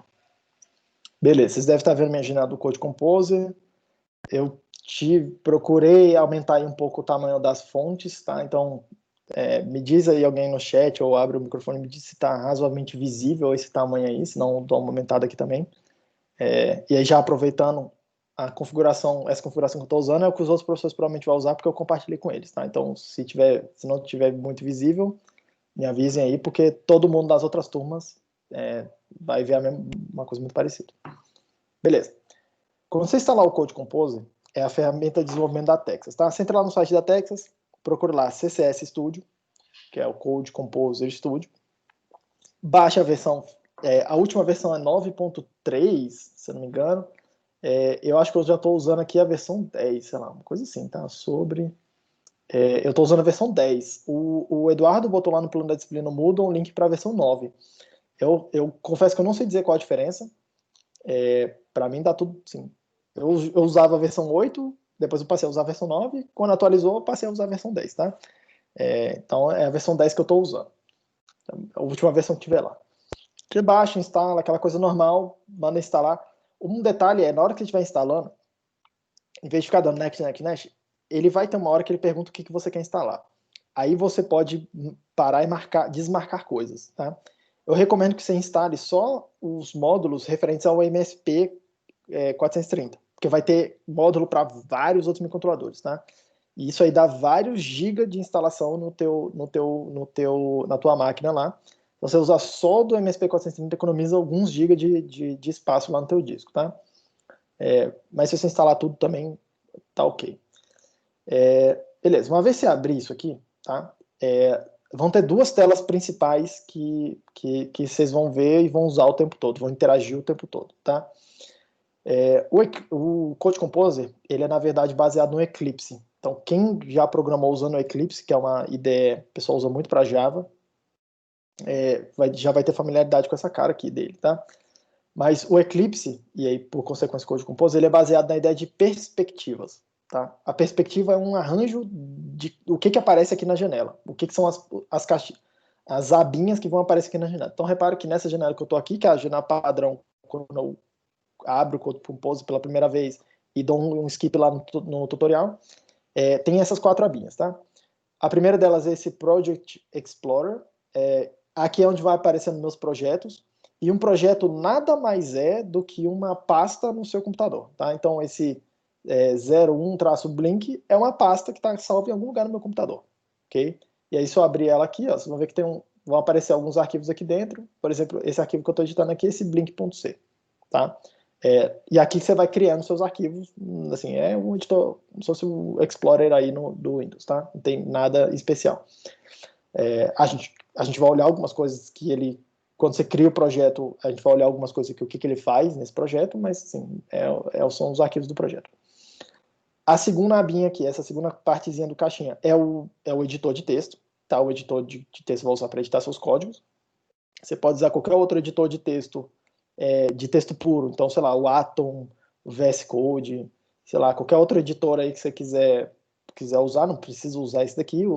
Esse editor do Code Composer é bem, bem bacana, porque ele é integrado no debugger, então isso vai te dar algumas vantagens, mas você não é obrigado a usar isso. Pode editar teu código todo em outro editor e vir aqui depois só salvar tudo lá na pastinha que está salvando lá e carregar aqui o projeto no Code Composer e compilar e debugar, tá? Também não tem problema nenhum. Eu acho que a maioria de vocês vai fazer tudo aqui dentro, que é o que eu faço também, tá? Apesar de eu preferir outros editores, tá? Essa caixinha aqui, vocês veem meu mouse, gente, por falar nisso? Sim. Ah, tá, beleza. Tá, beleza. Então, seguindo aqui, é o que eu tô apontando, rodando o mouse aqui, apontando uns pedaços, e eu não sei se vocês estão vendo, mas beleza. Esse outro pedacinho, essa caixinha aqui é o console, é um terminal, tá? Vai ser útil principalmente para falar com o hardware, tá? Depois, quando a gente vai falando de comunicação serial, principalmente a gente vai se comunicar, fazer comunicação serial, dando dados, a gente vai escrever aqui e o microcontrolador vai entender isso, ele vai receber esses dados que a gente for escrevendo aqui, tá? E aqui vai aparecer a saída do compilador, mensagem de erro, tudo vai aparecer aqui nesse console, tá? Essa outra partezinha aqui de problems, o advisor e esse progress aqui, tá? Essa última partezinha, eu raramente uso, tá? Aqui esse problemas ele vai colocar as mensagens de erro do compilador, onde que tá, qual arquivo, qual linha, que tipo de erro que é, mas eu raramente uso essa coisa aqui, eu vou lendo os erros mesmo, recomendo que vocês se acostumem lendo os erros aqui, que eu acho realmente bem mais fácil de encontrar o que está acontecendo, tá? Muitas vezes eu leio aqui o erro e eu não consigo entender o que é o erro, tá? E às vezes ele marca o erro onde ele acha que é, e não é naquele lugar, é alguma outra coisa que veio antes, alguma outra coisa que está errada lá, enfim. Não me entendo muito bem com a informação que aparece aqui não, tá? Mas enfim, eu também deixo a tela configurada do jeito que está aqui, tá? Vocês conseguem destacar essas abinhas nesses botõezinhos, né? Ou minimizar ela, tipo, você clica aqui, ela some e vem aqui para sua lateral, tá? Então você pode fazer isso.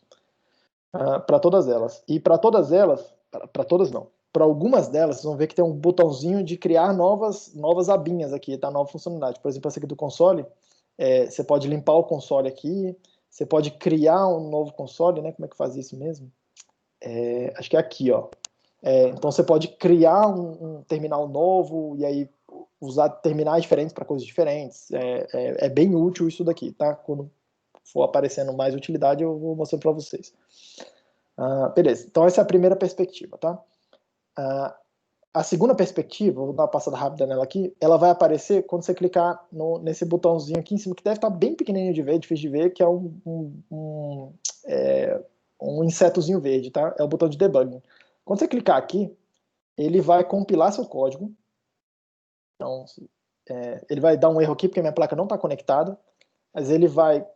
eu tenho que conectar, porque senão ele vai ficar reclamando, peraí.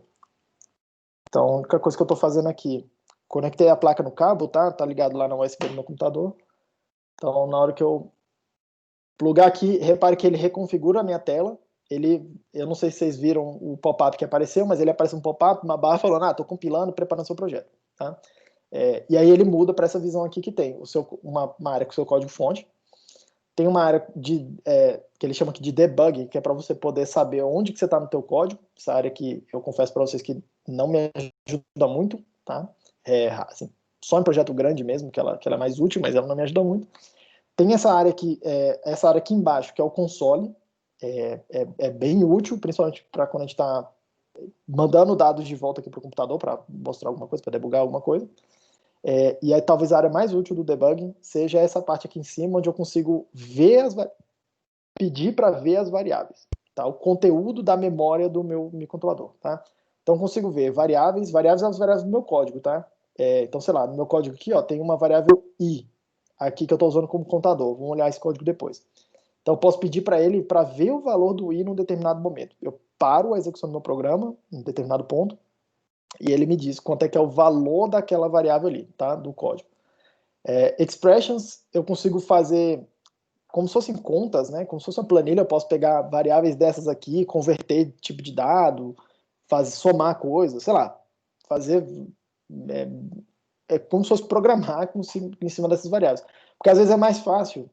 Às vezes eu quero ver uma variável, mas não me interessa tanto o valor específico dela, mas se ela é menor do que alguma coisa, maior do que um valor e tal, eu consigo ir fazendo esse tipo de operação aqui, tá? E aqui um que é extremamente útil para debugar hardware, que é o conteúdo dos registradores que controlam os periféricos, tá? E aqui a vantagem de usar o Code Composer é que já vem meio que o mesmo, já vem meio que no mesmo nome, tá? Nomeado aqui os registradores que você vai ver lá no manual, tá? Então, sei lá, esse port 1, 2 aqui tem a ver com pino de entrada e saída. Então, P1IN tem a ver com entrada de dados, tá? Então, consigo abrir aqui, repare, ó, 0FC é o conteúdo dele. Já vocês vão se acostumar a ler em Hexa, em vez de ficar abrindo nesse nível de detalhe aqui para ver cada um bit a bit. Mas alguns registradores vale a pena você abrir nesse nível de detalhe, porque os bits, tipo, cada bit, você não quer lembrar tipo, qual que é o bit que controla essa interrupção mesmo, é o terceiro, o quarto, o sétimo, tá? Então, às vezes, vale a pena. Isso aqui te ajuda muito a não precisar ficar indo lá no manual toda hora, tá? Você se acostuma com os nomes e depois vira uma segunda natureza para você, tá? Então, você consegue ir vendo o estado do hardware à medida que o seu programa está sendo executado, tá? Então, isso aqui é extremamente útil para debugar hardware, tá? Eu uso esse aqui de variáveis e esse aqui de registradores o tempo todo. Outra coisa que vocês vão usar o tempo todo aqui no debugging são as coisas que não estão na tela, mas sim, você tem que meio que saber usar, tá? Primeira coisa é saber botar breakpoints. Vê que aqui o mouse tem o número das linhas, tem essa barra em azul aqui, que está destacando em qual função o meu código está parado. Quando eu clico numa linha aqui do lado... Quando eu clico aqui em algum lugar... é porque eu estou com o negócio selecionado, eu não estou conseguindo tirar a seleção aqui do i. Quando eu clico em algum lugar, ele bota uma bolinha aqui, que é o breakpoint, que é um ponto de parada. E aí, quando eu mando o meu software executar, ele vai executar e na hora que ele chegar na execução dessa linha, ele para. E aí, quando ele para, eu consigo ver os registradores, minhas variáveis, eu consigo realmente parar e ver como é que está o estado da minha máquina. Tá? É extremamente útil. É a ferramenta de debug mais útil, de longe a gente mais usa. E aí, para rodar mesmo o debugging, tem uns botõezinhos aqui em cima. Esses talvez seja difícil de ver, porque eu não consegui descobrir como é que eu aumento o tamanho deles, mas vocês vão ver. O primeiro deles aqui é o play. Se vocês olharem aqui, depois a gente vai ler esse código, tá? Mas ó, não está acontecendo nada aqui no meu microcontrolador. Na hora que eu der play, ele vai piscar um LEDzinho, um dos LEDzinhos aqui na parte de cima, que é o que o meu programa está fazendo, tá? Então, dei play aqui, ó, ele começou a piscar ali o LEDzinho vermelho, tá?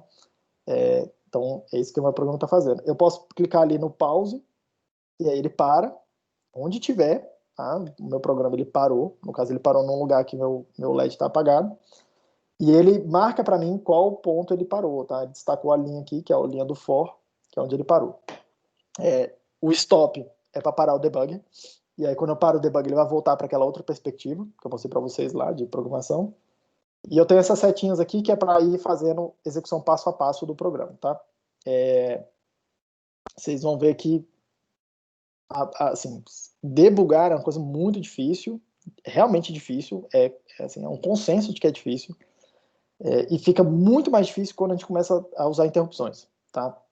Porque aí a coisa fica toda assíncrona. Assim, as interrupções são sistemas assíncronos, e aí, cara, bagunça muito o debugger, pode ficar bem difícil debugar, tá? Então, algumas coisas que eu vou trazer aqui para vocês é ajudar a desenvolver um pouco de feeling sobre debugging, o que eu vou fazendo, o que eu vou pensando. Eu vou tentar trazer alguns programas que tem bugs, tá? Para poder mostrar para vocês como é que eu vou debugando e tal. Isso eu acho que isso pode ajudar bastante vocês. Esse é o tipo de coisa que não vai ter nos livros, ok? Vocês estão me ouvindo, gente? O pessoal aqui, o Tim está falando que minha rede está ruim. Tá tudo certo, professor. Então, vou tocar o barco aqui. Tranquilo. Beleza. Para voltar lá para a primeira perspectiva, tá? Você pode só apertar o stop aqui, ou aqui em cima tem dois botõezinhos, o primeiro é a primeira perspectiva e o segundo é a segunda perspectiva, você pode ficar alternando entre elas, mas eu vou dar o stop aqui para ele parar o debugger, tá? Legal. Esse aí é o Code Composer.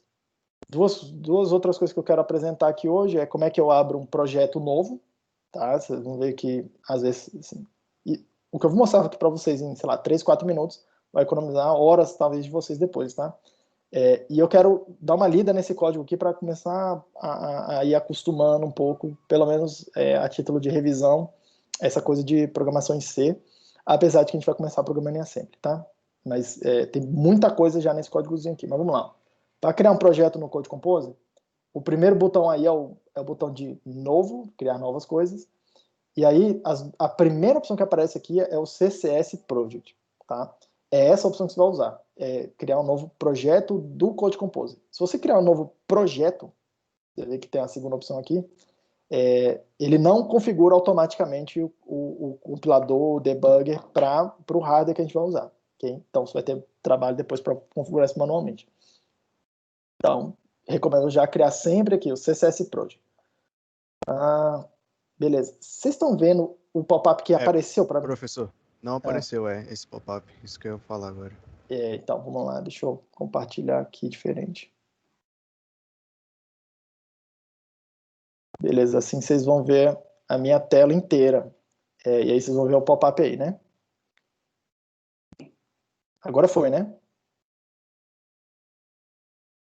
Fala comigo porque Agora foi. Sim, dá pra ver. Eu não tô vendo o chat mais, tá? Então, vamos lá. Então, vamos lá. O que você vai fazer aqui, tá? Sempre se atentar para... do lado de cá, o target, você escolheu o chip correto que você está usando. No nosso caso aqui, a gente vai usar esse aqui, o F5529, tá? Você vem aqui, no drop-down aqui, seleciona o chip específico que você estiver usando, que é o chip que tiver na placa que você está usando aí, tá? Esse primeiro cara aqui você não precisa mexer, ele é só para filtrar um pouco a lista do lado direito aqui, porque realmente, assim, são centenas de controladores diferentes, tá? O do lado esquerdo aqui ele filtra, e aqui filtra por famílias, o segundo é o chip específico. Segunda coisa, normalmente a gente não precisa mexer nisso daqui. Como é que você vai conectar ele? Normalmente, quando você conecta ele consegue entender, tipo, reconhecer, tá? Mas pode ser que tenha algum problema, principalmente no Windows, o seu Windows não tá falando direito, o driver não tá funcionando direito, e você tem que manualmente vir aqui selecionar a porta, tá? Pode ser que aconteça, aí cada um vê aí. Você precisa botar um nome aí no teu projeto, vou chamar só de teste aqui. Eu sempre marco aqui os default location. Quando você abre o CSS, ele pergunta onde é que você quer fazer o workspace, qual que é a pasta onde você quer salvar tudo lá dentro, tá? Então eu escolho lá uma pasta e fico usando tudo lá dentro. Mas você pode tirar aqui e salvar onde você quiser, ok? Aqui você tem a opção de escolher qual versão do compilador que você quer usar. Eu recomendo usar sempre o compilador da Texas, que algumas coisas... vocês vão ver que uma parte da linguagem é padrão, tá? A maior parte da linguagem. Então, não importa qual compilador que você usa, vai dar a mesma coisa. Só que tem uma parte da linguagem que a gente vai usar que não é padrão, são extensões específicas para aquele hardware, tá? E aí, principalmente, onde que vai aparecer isso? Quando a gente vai fazendo interrupções.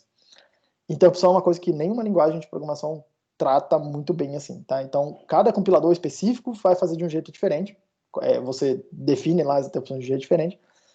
A gente vai mostrar para vocês como é que faz nesse compilador da Texas. No compilador da GNU aqui, o GCC, é de um jeito diferente, eu não sei como é que faz, tem que ler o manual do GCC, tá? Então, recomendo usar o da Texas. Aqui embaixo, você vai escolher o tipo de projeto que você vai usar, tá? Os 3 tipos de projeto que vocês mais vão fazer é o empty, tipo, ele não cria nenhum arquivo para você lá, tá? Pode ser que alguém queira fazer assim, começar sempre os arquivos do zero. Tem esse empty com main.c, então ele já sabe que é um projeto que você vai programar em C, e ele já cria uma main para você, lá alguns arquivos padrão, uns includes, alguma coisa lá, já dá uma adiantada. Quem for fazer coisas em C, quando vocês forem fazer coisas em C, eu recomendo vocês usarem esse tipo de projeto. E no início vocês vão fazer esse tipo aqui, ó, o Assembly Only Project, tá? Que é para programação em Assembly, beleza? Então esses 3 aqui são os que vocês mais vão usar, sendo que esses 2 aqui, de longe, são os que vocês mais vão usar. No começo, esse Assembly, um pouco depois, esse com a main, que é programação em C. O exemplo que eu vou usar aqui para vocês é esse Blink the LED, tá? Então, você clicar aqui, der o Finish, ele vai criar o projeto igualzinho tá aqui aparecendo na minha tela, beleza? Para terminar, só clica no Finish e acabou, tá? Ele vai criar o projeto do jeitinho que tá aqui. Então, ele vai criar uma pasta lá no seu computador, em algum lugar aí, ó. No meu caso aqui, ó, Development, TI, CSS10, tá vendo aqui, ó, esse 01 Blink aqui é exatamente essa pasta onde estão os meus arquivos, tá? E os meus arquivos que aparecem aqui é o que o CSS criou, tá? Então, você vê lá, ele criou esse blink.c, que é exatamente o arquivo que está ali no editor, sem tirar nem pôr, tá? Ele cria um outro arquivo aqui, que é o arquivo de configuração do linker. Eu vou falar um pouco mais sobre isso numa aula próxima aí, É bem interessante, mas vocês não precisam se preocupar em aprender a programar o linker, tá? É complicado, é bem complicado, está fora do nosso escopo. Vocês vão ver que tem normalmente duas pastas aqui, tá? O debug release, vocês não vão se importar muito com isso, porque vocês sempre vão usar o compilar nesse modo de debugging. E aqui estão makefile, os arquivos compilados, tá? Esse blink.obj, que é o arquivo compilado, por exemplo. Esse blink.out é o arquivo que a gente vai carregar no controlador. Então aqui é onde vão ficando todos os seus arquivos, que ele vai gerando ao longo do caminho aí. Normalmente a gente não precisa interagir muito com esses arquivos aqui não, tá? É tudo automatizado lá dentro da ferramenta. E aqui esse target configs tem as configurações do CSS ali. Se você mexer em alguma configuração, ele vai salvando aqui. Beleza. Dito isso, alguém tem uma dúvida aí? Que eu queria dar uma passada nesse código aqui para a gente começar a dar uma olhada, né, na coisa. E provavelmente é o que eu vou falar para vocês fazerem. A primeira tarefa, se eu não me engano, é vocês carregarem isso aqui, ver o código piscar, mexer em alguns parâmetros aqui e ver o que acontece. Tá tudo bem até aí por enquanto?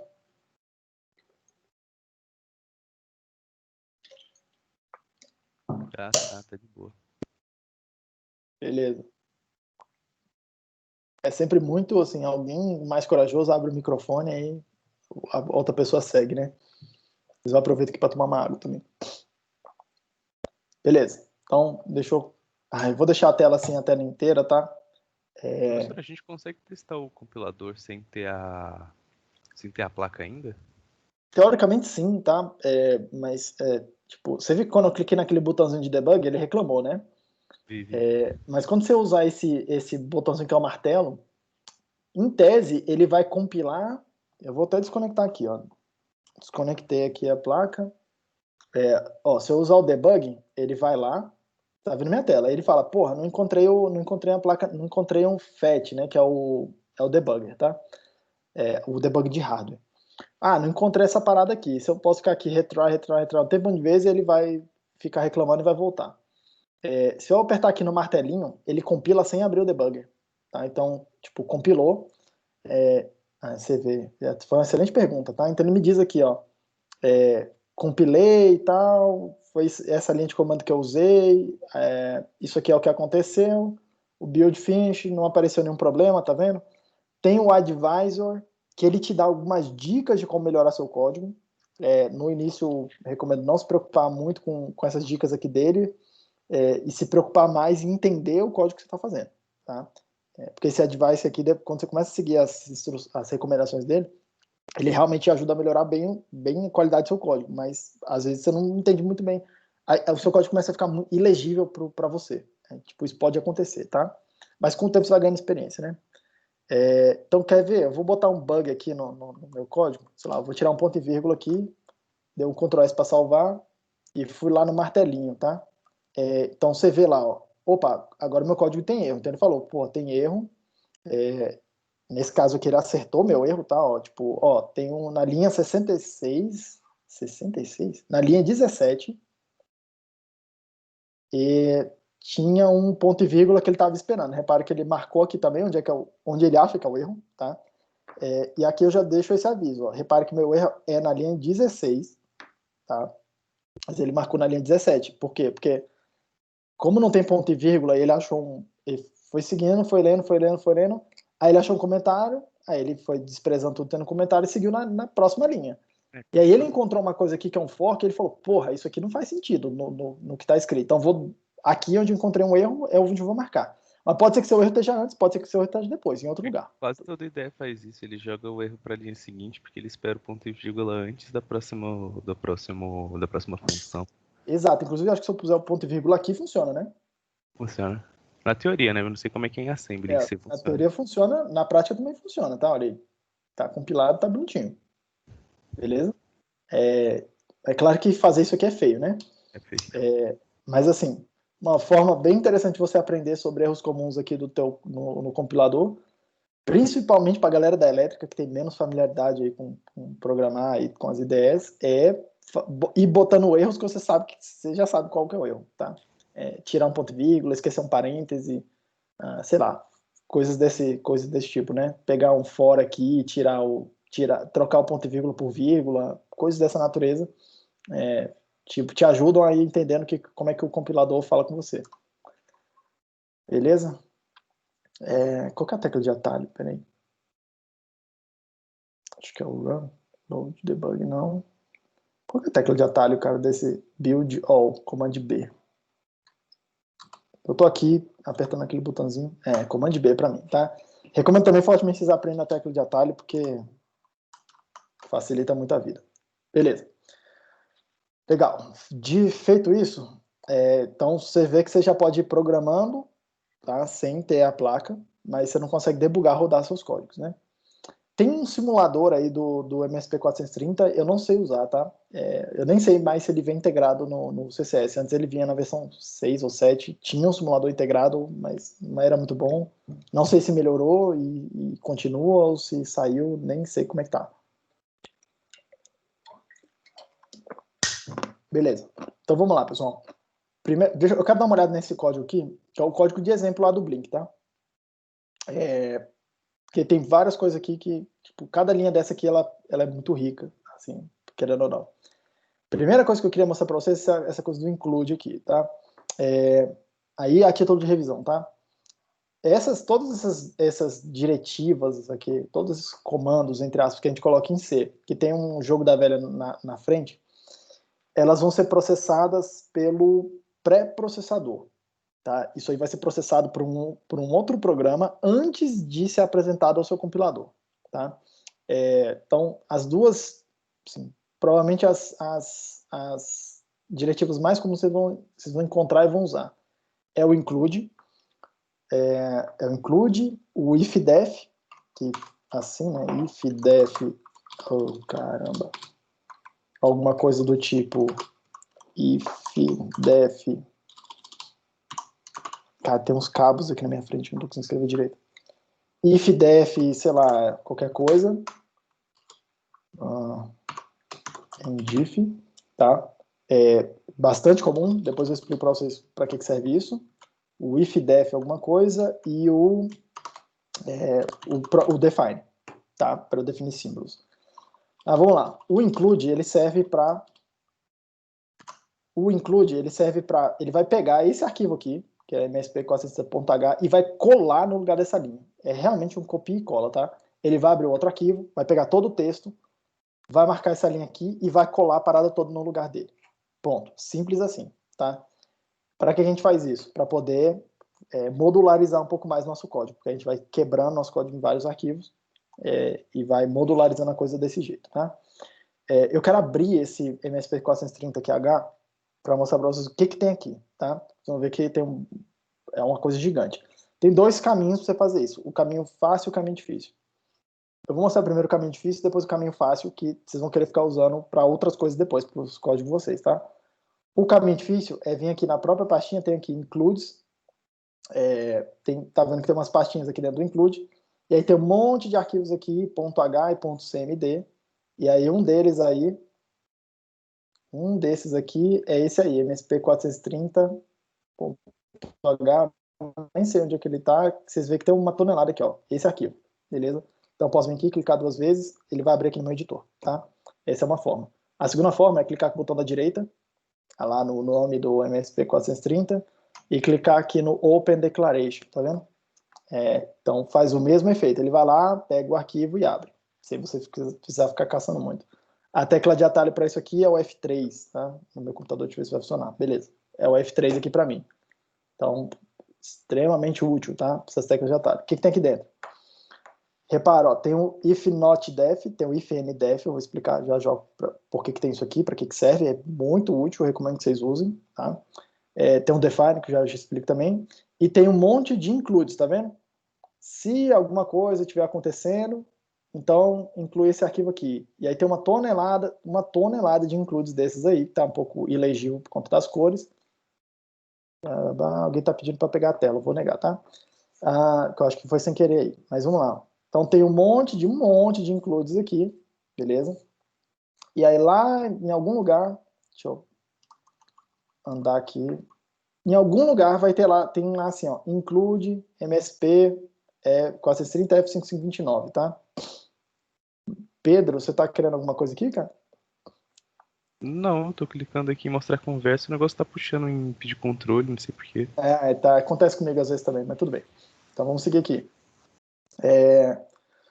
Então, o que vai estar acontecendo aqui, tá? Ó, se tiver definido esse símbolo aqui, MSP 430, F529, com esses underscores aqui no início e no final, ele vai incluir esse outro arquivo, tá? Então, eu vou apertar o F3 de novo. O que tem dentro desse outro arquivo?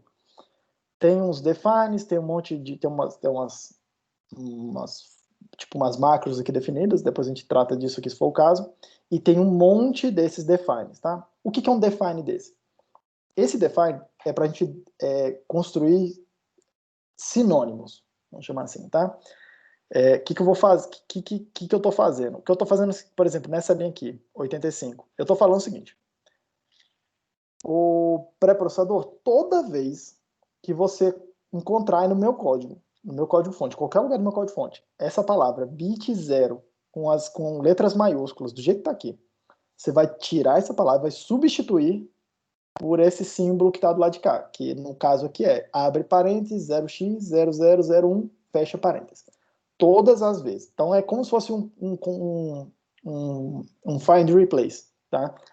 O define serve para isso, para a gente definir esses símbolos. E o uso dele normal aqui, o uso mais comum é esse, tá?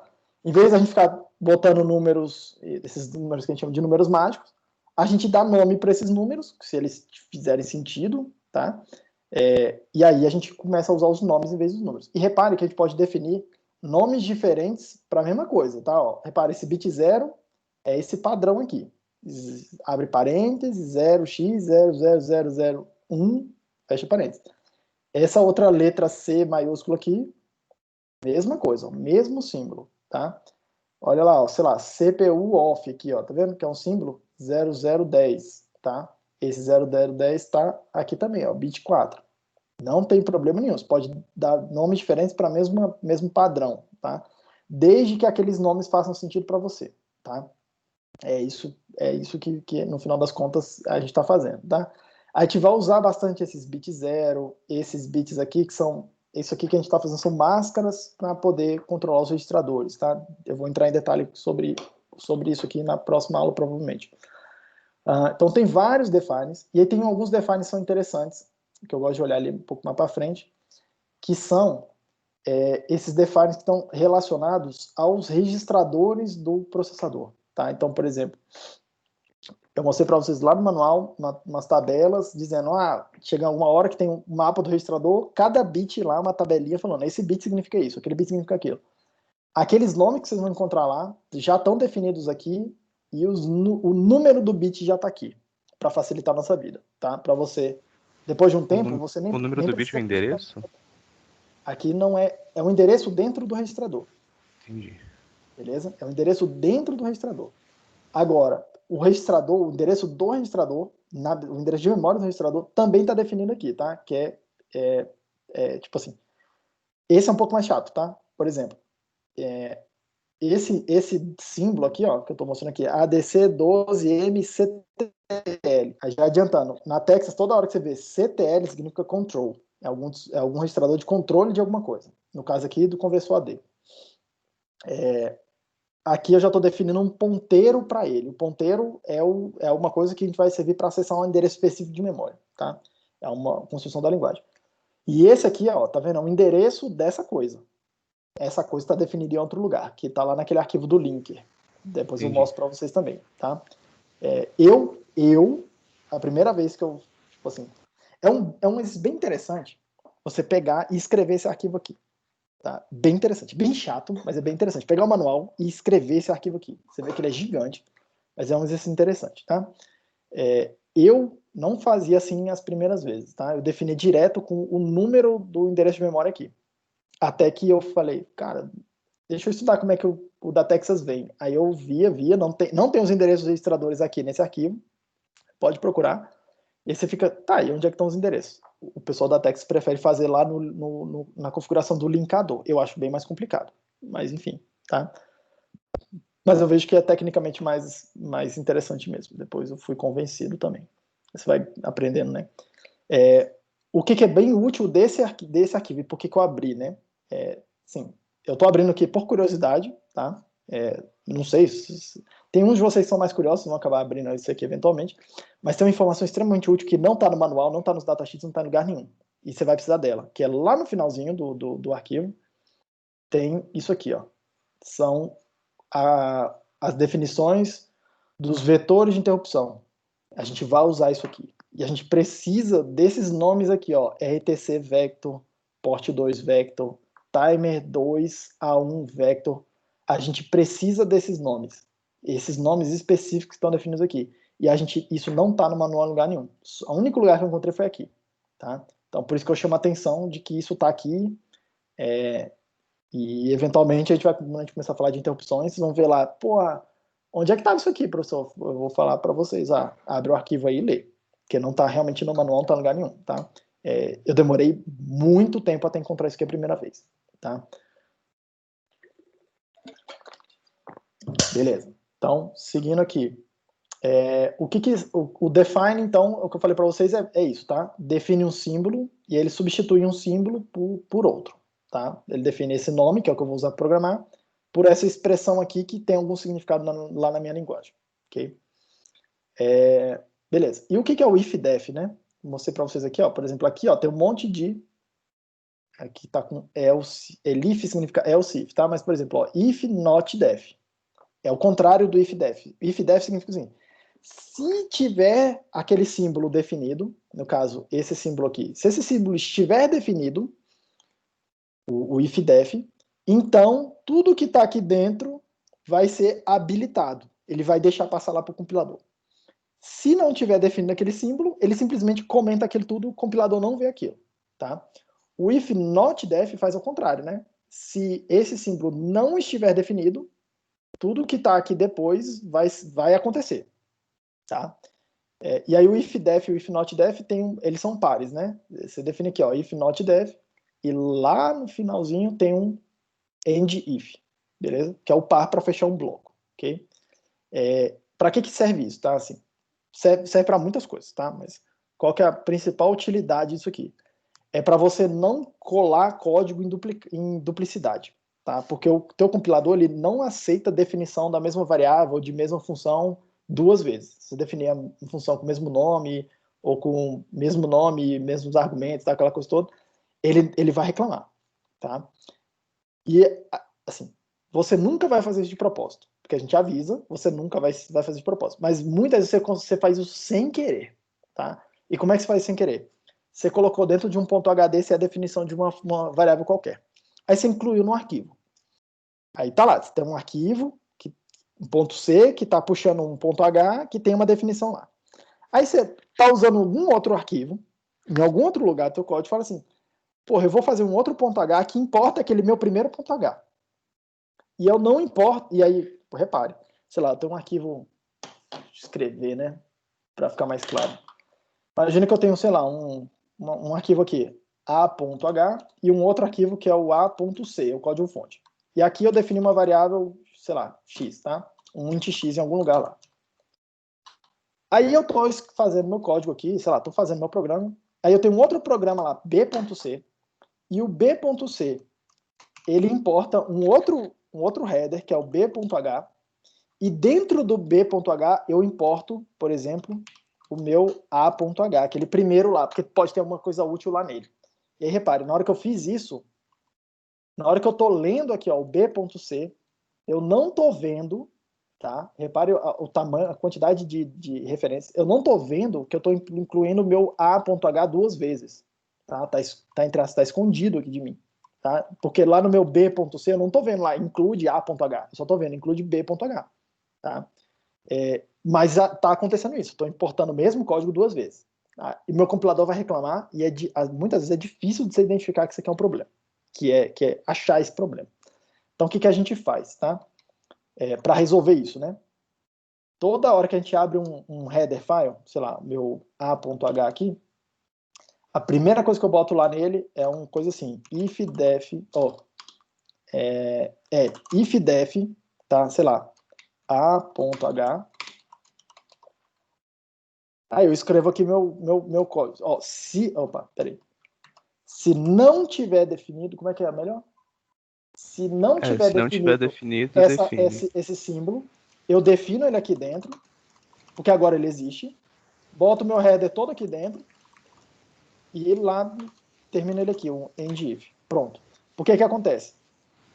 Meu compilador está lá compilando um monte de arquivos. Na primeira vez que ele vê esse A.H, o includer lá, né, o pré-processador, chegou lá e falou, beleza, esse símbolo não está definido, porque ele não apareceu em lugar nenhum ainda.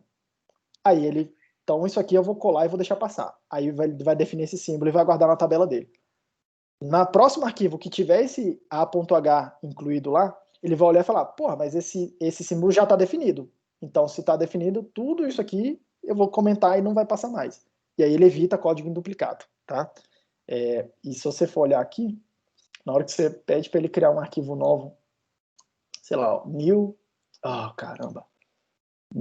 header file, eu acho que se você vier por aqui, tá? Sei lá, teste.h, se você criar por aqui, o próprio Code Composer já faz isso para você, olha lá, esse padrãozinho aí para você, tá? Recomendo que vocês não apaguem isso, se vocês estão usando automático, e se vocês não estão usando automático, sempre façam isso aqui no comecinho, porque evita problemas bem chatos de encontrar a mensagem de erro, fica bem estranha, assim, é bem difícil o compilador te ajudar a encontrar esse erro, tá? Então, para isso que vocês vão usar o if-def e o if-not-def. Então, esse padrão aqui é extremamente comum, tá? Seguindo. Então, isso é o que está acontecendo aí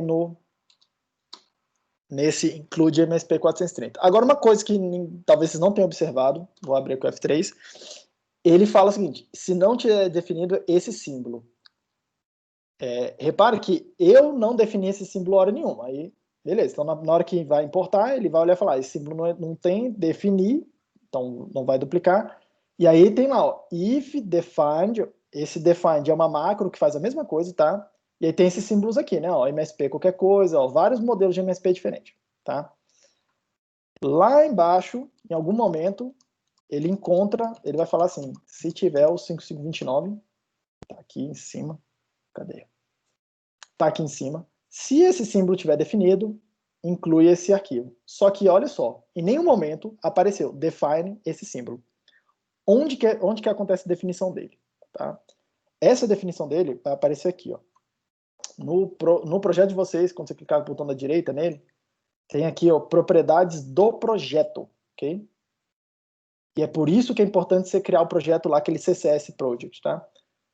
Quando você incluiu aqui, ó, MSP F5529, você fez um monte de coisas que você não percebeu, mas uma delas é falar para o compilador, tá vendo aqui, ó, essa linha de comando gigante, definir o símbolo para você, ó, tá bem aqui, aquele símbolo lá, define.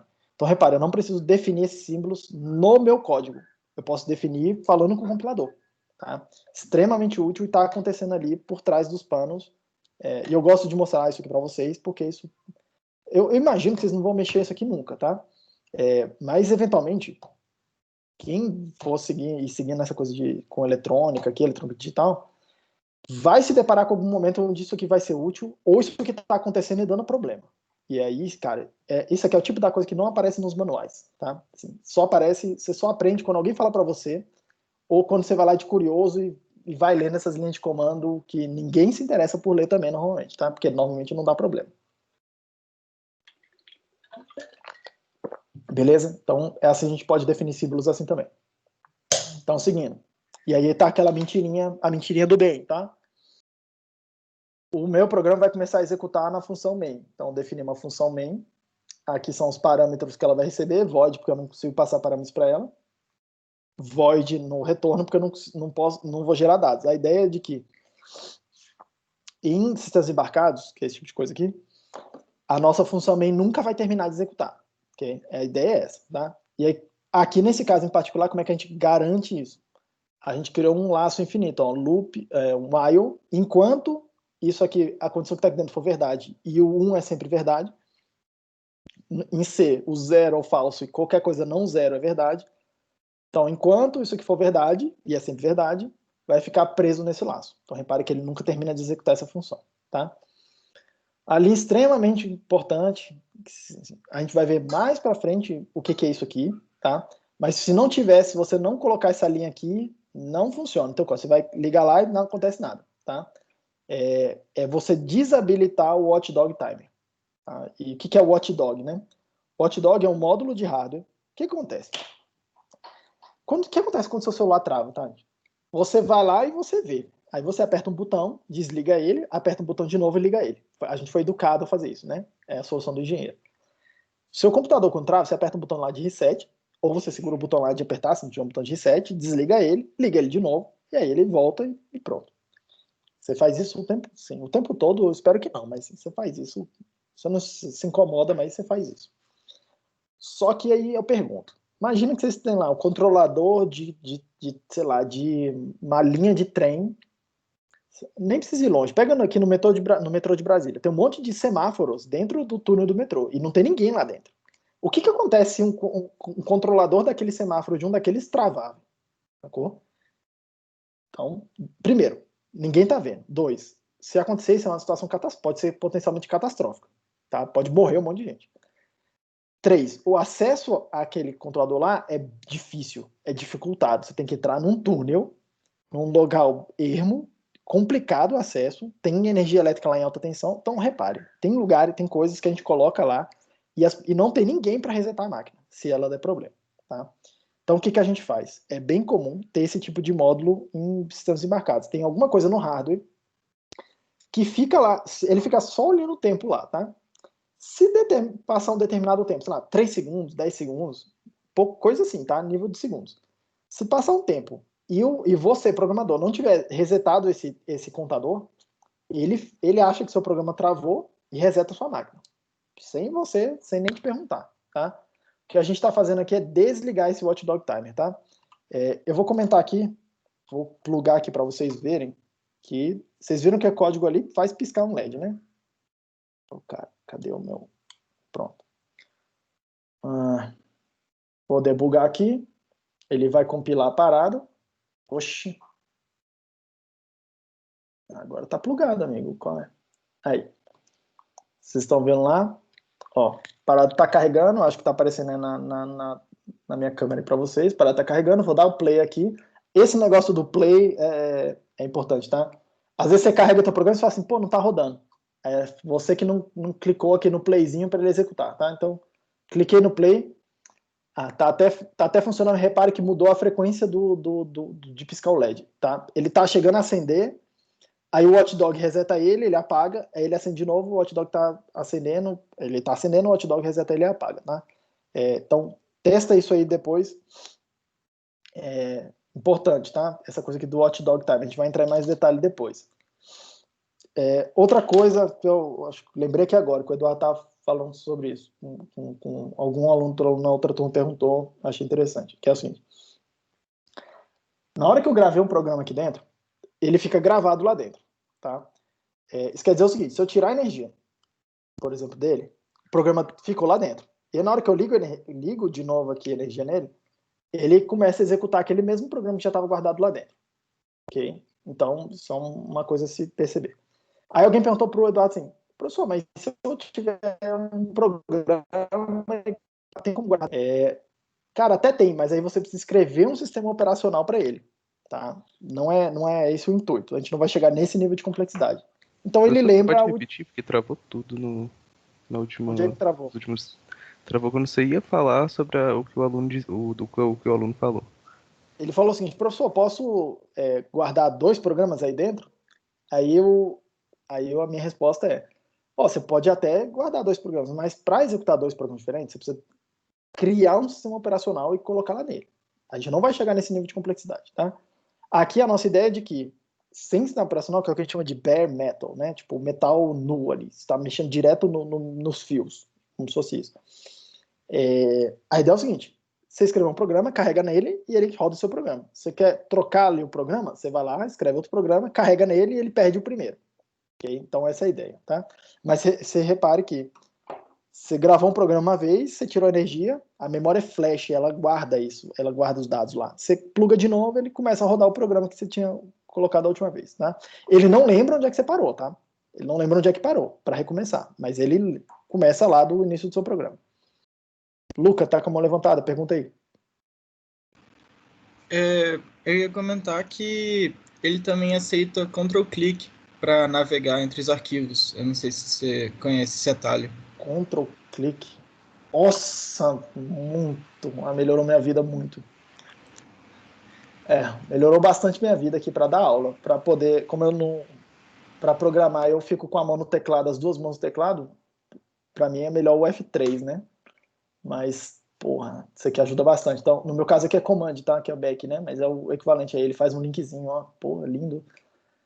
Inclusive, você pode fazer aqui, ó, na definição, tá vendo? Esse WDTPW é a senha do Watchdog, tá? Você clica nele aqui, ele te mostra lá qual que é a senha. Essa senha tá escrita lá no manual, por exemplo, tá? Mas alguém já disse, já definiu aqui pra gente. Então, tudo isso aqui te ajuda bastante, tá? Quando você quiser entender o que são esses símbolos aqui, esse comandozinho de ir lá no arquivo e ver o que é, ajuda bastante, principalmente na hora que você está aprendendo, tá? Não fica... Guarda esses nomes, mas no começo tenta associar esse nome com um bit específico, tá? Nesse caso aqui é um bit específico que está sendo alterado lá em algum lugar da memória. Beleza, gente? Eu vou parar por aqui, pelo horário já, acho que já está bem razoável. Depois a gravação, quando eu terminar de parar a gravação, ela vai ficar lá, ela vai aparecer para vocês direto no mural da equipe, então já aparece lá direto para vocês. Mas eu também vou abrir um canal lá no Teams e aí no Moodle eu posto lá onde é que é o link e como é que vocês fazem para acessar a coisa, tá? O que eu acho bem interessante vocês darem uma olhada, principalmente para testar as plaquinhas, essas coisas, tá? Muda esse número aqui, ó, i igual a 1000, muda ele. Bota um número menor, bota um número maior, roda isso com um número menor, com um número maior, e vê o que acontece lá no LEDzinho piscando, para ver o que está acontecendo, tá? Já adiantando aqui, a expectativa esse for, ele está aqui só para gastar tempo, né? Você repara, um for que não faz nada, né? Tem esse ponto e vírgula já que não faz nada. Se você botar um número maior, ele deve demorar mais tempo para terminar esse laço aqui. Então deve demorar mais tempo para executar essa linha, que troca o LED, se ele está apagado, acende, se ele está aceso, apaga. Se você botar um número menor, deve piscar mais rápido, né? Fica menos tempo entre trocar o estado do LED, tá? Então, testa isso. Segunda coisa que eu acho bem interessante vocês começarem a perceber, quem teve aula de sistemas digitais comigo, eu comento isso logo lá no começo. O que essa linha está fazendo? Tá? Esse P1out aqui é um endereço de memória, um registrador desses aí, 16 bits. Aqui tem um padrão de bits. Esse símbolo aqui, que é o circunflexo, é o ou exclusivo. Tá? E aí a minha pergunta é, cara, o que essa linha está fazendo? O que essa linha está fazendo? É o que eu já disse, né? Quando chegar aqui, se tiver o LED aceso, ele apaga. Se tiver apagado, ele acende. Mas por que acontece isso? Tá? Por que o ou exclusivo faz isso? Tá? É uma pergunta interessante, pensem aí sobre isso. De resto é isso, alguém tem mais alguma pergunta, pessoal? Não havendo, tem ninguém com a mão levantada, acho que o chat está vazio. Beleza, então não havendo mais perguntas, vamos parar por aqui. Cuidem-se, continuem acompanhando lá no Moodle e precisando falar comigo no Moodle, no Teams, no WhatsApp, no e-mail, o que quer que seja. E quem precisar ainda de microcontrolador, entre em contato com o Mintos, que a gente tem algumas para emprestar ainda. Beleza, pessoal? É isso aí, até quarta-feira da semana que vem, então. Um abração para vocês. Falou, professor, boa semana. Abraço. Tchau, tchau, professor. Boa semana. Tchau, tchau. Abraço, boa semana. Falou, professor, boa semana aí. Falou.